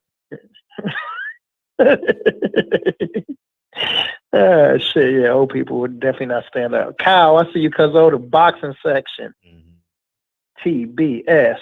What it do? Give that little white lady that work. Yeah, man. She been going viral for no reason for 40 years. For no fucking reason. The fuck. Or a little social. She got a little social experiment. I live that shit every day, and she go viral for a social experiment. Get the fuck out of here, man. Yeah, you know how it go. Black people live that shit every day and tell the story. She give a social experiment on race. She go viral. Yeah. If Manny Pacquiao was a black man, you think everybody being here capping for him like that? Yeah, hello. Right. See my brother Mir in the building. Shout out to Oaktown. Rick say go jammer with some question. Oh man. What's that? What you say? Hey. What? I got an idea. Tell me about it. Let's get some white people on the show and jam their ass up. Let's do it. We did already. Who? Jason Whitlock. but he don't give a fuck. But man, let's get some unsuspecting white people on this show, man. Let's do it. Let's do it. I like the idea. Let's do it, y'all. Let's do it. Who gives a fuck if they come back? Who cares? Okay. I'll be the host. You know, hey, how you doing? The show's not gonna last. The show's gonna last about 15 minutes, and they're just gonna be like, "Who gives a fuck? Who cares? Yeah. Man, we got to get 1 or 2 shows like that this year. All right, 1 or 2 shows. Hi, this is Frederick Hawthorne. Welcome to Barbershop Conversations. Oh, right, beaming in. We got Terrence Bailey Jr. How you doing, TB? Hey, how you doing, Pastor Pauls? Go ahead, ask your question. Hey, this nigga, he said Jane Elliott on some bullshit. Oh man. Oh man. Hey, this is Barbershop Conversations, man. Coming to the stage right now is the one and only the radical Democrat in the history of politics. Reggie Owens, go ahead and ask our guest the question. Damn, hey, we gotta do it one day. We gotta jam them up so hard, dog. Like Michael Rappaport, jam his ass up. Jam his ass up. Oh, that'll be a good one. Yeah, jam his ass up. Jam his ass up. Do it to Bob. Y'all, Bob, you can't jam Bob up. You can't. I done did it 100 times. You could try. Yeah, he's so media. Bob don't care, man. He's gonna change the fucking. He's media savvy. The narrative in it. And he done been asked 1,000,002 questions. But someone like Michael Rappaport, who's some other white people? Man, let's jam their ass up. Man, let's jam them up. Red says he's not a Democrat. You just anti-Trump. Okay, that's cool. Red says he's not a Democrat anymore? Man, leave him alone, man. Leave him alone. What you mean? Leave him alone. That's what you just said. Yeah, he said, do it, Fred. Give Al his credit, nigga. Real rap that came in the building. What up? Man, go back to sleep. Anyway, so yeah, we gotta jam them up, man. Man, let's find like a high profile white guest. I'll prep y'all. I'm just gonna say the key word is Purple Heart, okay? If Purple Heart, right? Because they don't know now. Because I know when people come on the show, they probably watch the week of the show. They probably watch the week of the show. Why? What happened? Digger 305 got you. Let's be respectful. Let's be respectful. How about that part? No, we are gonna be respectful. We are gonna be respectful. I want y'all to be respectful. Get them, Dickens. You can't get shit past my OG. Yeah. I want us, but we gotta just destroy these white motherfuckers. Like Alex Jones, right? I Googled him for the first time when y'all mentioned him. I think Reggie mentioned him a couple of times let's bring him in the show. Let's jam his ass up. Oh, Breon Manley, that's a good one right there. We get Max Kellerman in here. He'll come on. Max Kellerman will come on. He don't like me too much though. He don't like me too much. Because go back to my Max Kellerman interviews. I've jammed him up with some tough questions. I don't think because I've seen him twice walk the opposite direction when he sees me coming. I've seen him do it twice. But he'll come on. But let's jam these niggas up, man. Jam these. Yeah, let's jam their ass up. That'll be fun. I'll be sitting there. Yeah. And I don't think what did they say? They said Gary Owens. Yeah, Gary Owens don't care, man. He a comedian, and I think he's pretty snappy. So you try to catch him with something, he's just gonna turn it into a joke, and he's not gonna get upset about it. No, sure. So, yeah. All right, let me run through these brothers and sisters, man. Reggie trying to go live right now. All right, let's get out of here. All right, cool. Chief Real Rap in the building. Abraham O'Daly. He said Real Rap. All right, welcome to the show. Oh, Abraham O'Daly. You seen that name before, Fred? No, here you go, Abraham O'Daly. All right. Welcome to the show. Welcome, man. Welcome to the show, man. Tell a friend, be a friend. How about that? Yeah, make sure you hit that thumbs up and subscribe. Cool. Got Rob G. Film in the building. The OG. Finna set it off in a second. Tone Brown, Chi-Town, Jay Dixon, Mr. Tennessee, him, motherfucking self, Hustler Slam, my brother. D. Hodges in the building. Shout out to them Massachusetts boys. Shout out to Joe Gagliardi. Shout out to the Massachusetts boys. Let's see. Got on the mic with Terrence Bailey. We're gonna see him this weekend. Let's see. My brother Joe Hill in the building. You better believe it. Salute to you. I'll listen to it in a second, Tank. I'll listen to it in a second. Boxing section already. Breon Manley in the building. H Money, Mr. Supreme. Haney. Who that? Lolo. Who He's that? the next everything. Hey, how's Devin doing, by the way? I haven't seen him in a minute. How's he doing? He good? I haven't seen him do interviews or something. Like I usually see him once a week. Alexander? No. Oh, Devin Alexander and Drew Titan is doing a show on tomorrow morning on Drew Titan's podcast. There it is. We always got content. Yeah, we never run out of content, right? That's gonna be. I'll probably be asleep. I watch the replays of that. So, but y'all go check it out. Will do. Asher Steele. Is that another one? I haven't seen that name over here too. Welcome to the show, Asher Steele. Welcome to the show. Welcome to the show. Yes, indeed. Let me We see. had OG Sincere Deacon on, 305. Man, he got me with that. Let's be respectful. How about that part? That's hilarious. Now we gonna jam. Now we gotta jam some of these. Yeah, Max Kellerman. That's the one. That's the one I want right there. Man. Max Kellerman got that. PPD, please. Let's get Max Kellerman in this booth. He got that ESPN. I can get his phone number though. Yeah. Mike Weary the Great. Keep giving Fredro a hard time, man. Keep him on his P's and Q's. Big not? Bro, Champion Hart in the building. The legend, Cletus Smith in the building in the barbershop. Reggie Owens said, man, I'm not a Democrat. Man, I'm just a liberal. I understand. Hustler Slim. Let's see. Eli Zachary. I think we done ran through. Let's see. Yeah. Okay. My cousin, also Arrogant Lando. Ricky Samuel. God damn. Where Ricky Samuel been at? Shout out to you, bro. Yeah. Damn. My peoples. All right. Let's see. What else we got in there? Alexander Trash. I'll catch the replay. Man, but I want to hear his perspective, man. I want to hear his perspective. Man, we get Max Kellerman on. That'll be a hot ass show. That shit'll break records. Yeah, because I'm coming after Max in an articulate way, but y'all come after him. And he want the smoke. He want the smoke. Alicia Bumgardner, who trained with Tony Potts before he passed. Get Alicia. I used to have her phone number. Because remember, she sang on one of my videos a long time ago. I don't have her number any longer. Yeah, so I can get it. Hey, Mir want her because he already asked like 5 times. Every time you ask her to get on, he keeps saying, "Get Alicia on there." She pretty. Yeah, she pretty.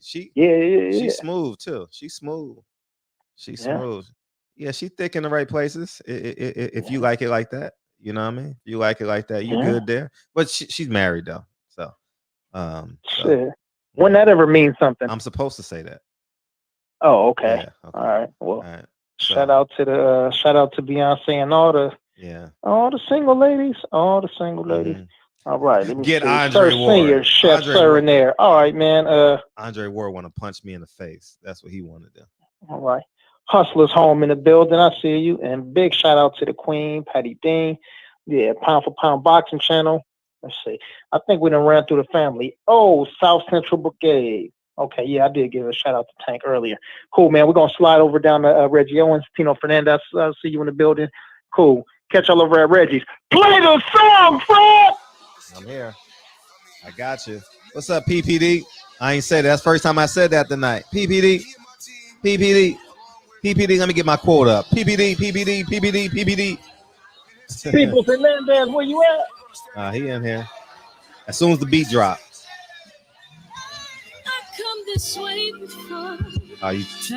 You slacking. Women are single at all times. Yeah, Ward is like, Ward is white. Yeah, we get Andre Ward. That's fucked up. That's fucked up, man. That's fucked up. I didn't say it. I repeated it. Oh, man. Marshall Mathers. There's People Hernandez. He in the building. Appreciate you, People Hernandez. Thank you. Hey, thank you.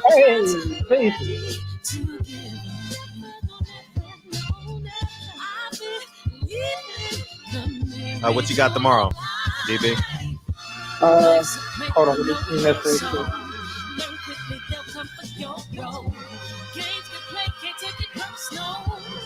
Look at the devil lives a lot. Hey. It's all in what you do, hey. Things you gotta do, hey. Hey, hey, hey, hey. It's only the first one. D Hodges, man. What's up, man? We need a story in this motherfucker, man. We need a D Hodges story. Did we already hear her name, Rachel? Did we already hear Fred say Rachel Dolezal? I ain't said that name in a minute. Y'all want to bring her back on? We can bring her back on. Not in this. I don't want to bring her back in. Well, she can't come on anyway till March. Because we booked, baby. We booked. We booked PPD. We booked DB. We booked TV. We booked, baby. We booked. Dear blessing. Hey, yo. Hey, yo. This my personal statement. Run the game like I'm ASICS. Learn to develop patience, determined to be the greatest. Hey, we got the Kobe stopper coming in on January 26th, man. Man. How cool is that? How cool is that? 1 year anniversary of Kobe, man. We get the Ruben Patterson. You know, it's pretty cool.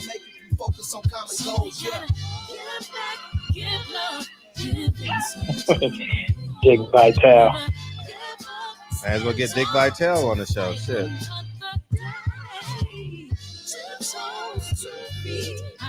Freddie H, you're doing a great job, baby. I love Dickie V, man. He's funny as hell. Funny as hell. We booked, baby. We booked. I don't. Because the devil is a lie. The devil is a lie. Hey. Telling you the truth. Hey. It's all in what you do. Hey. Things you gotta do. Hey. Hey, hey, hey, hey, hey. Hey. Yes. Great show, Today man. is Friday. Don't come over here tomorrow looking for no show. We won't be here. Catch y'all at Reggie Owens right now. Catch y'all on Truth Titans in the morning. Hit the thumbs up, like, subscribe, share the content. Catch y'all in a few. Love you, Fred Rowe. All right, love you. Love y'all, man. I'll see y'all Sunday, bright and early. On the East Coast, that is, at midnight. All right, see y'all tomorrow, man. I appreciate y'all. Why am I mad at you? I don't take none of this shit personal, man. Come on, man. Freddie, the real Kobe stopper was Tayshaun Prince. Maybe we get Tayshaun Prince on the show if he still lives in LA. All right, I holla, man. Love y'all, man. Peace.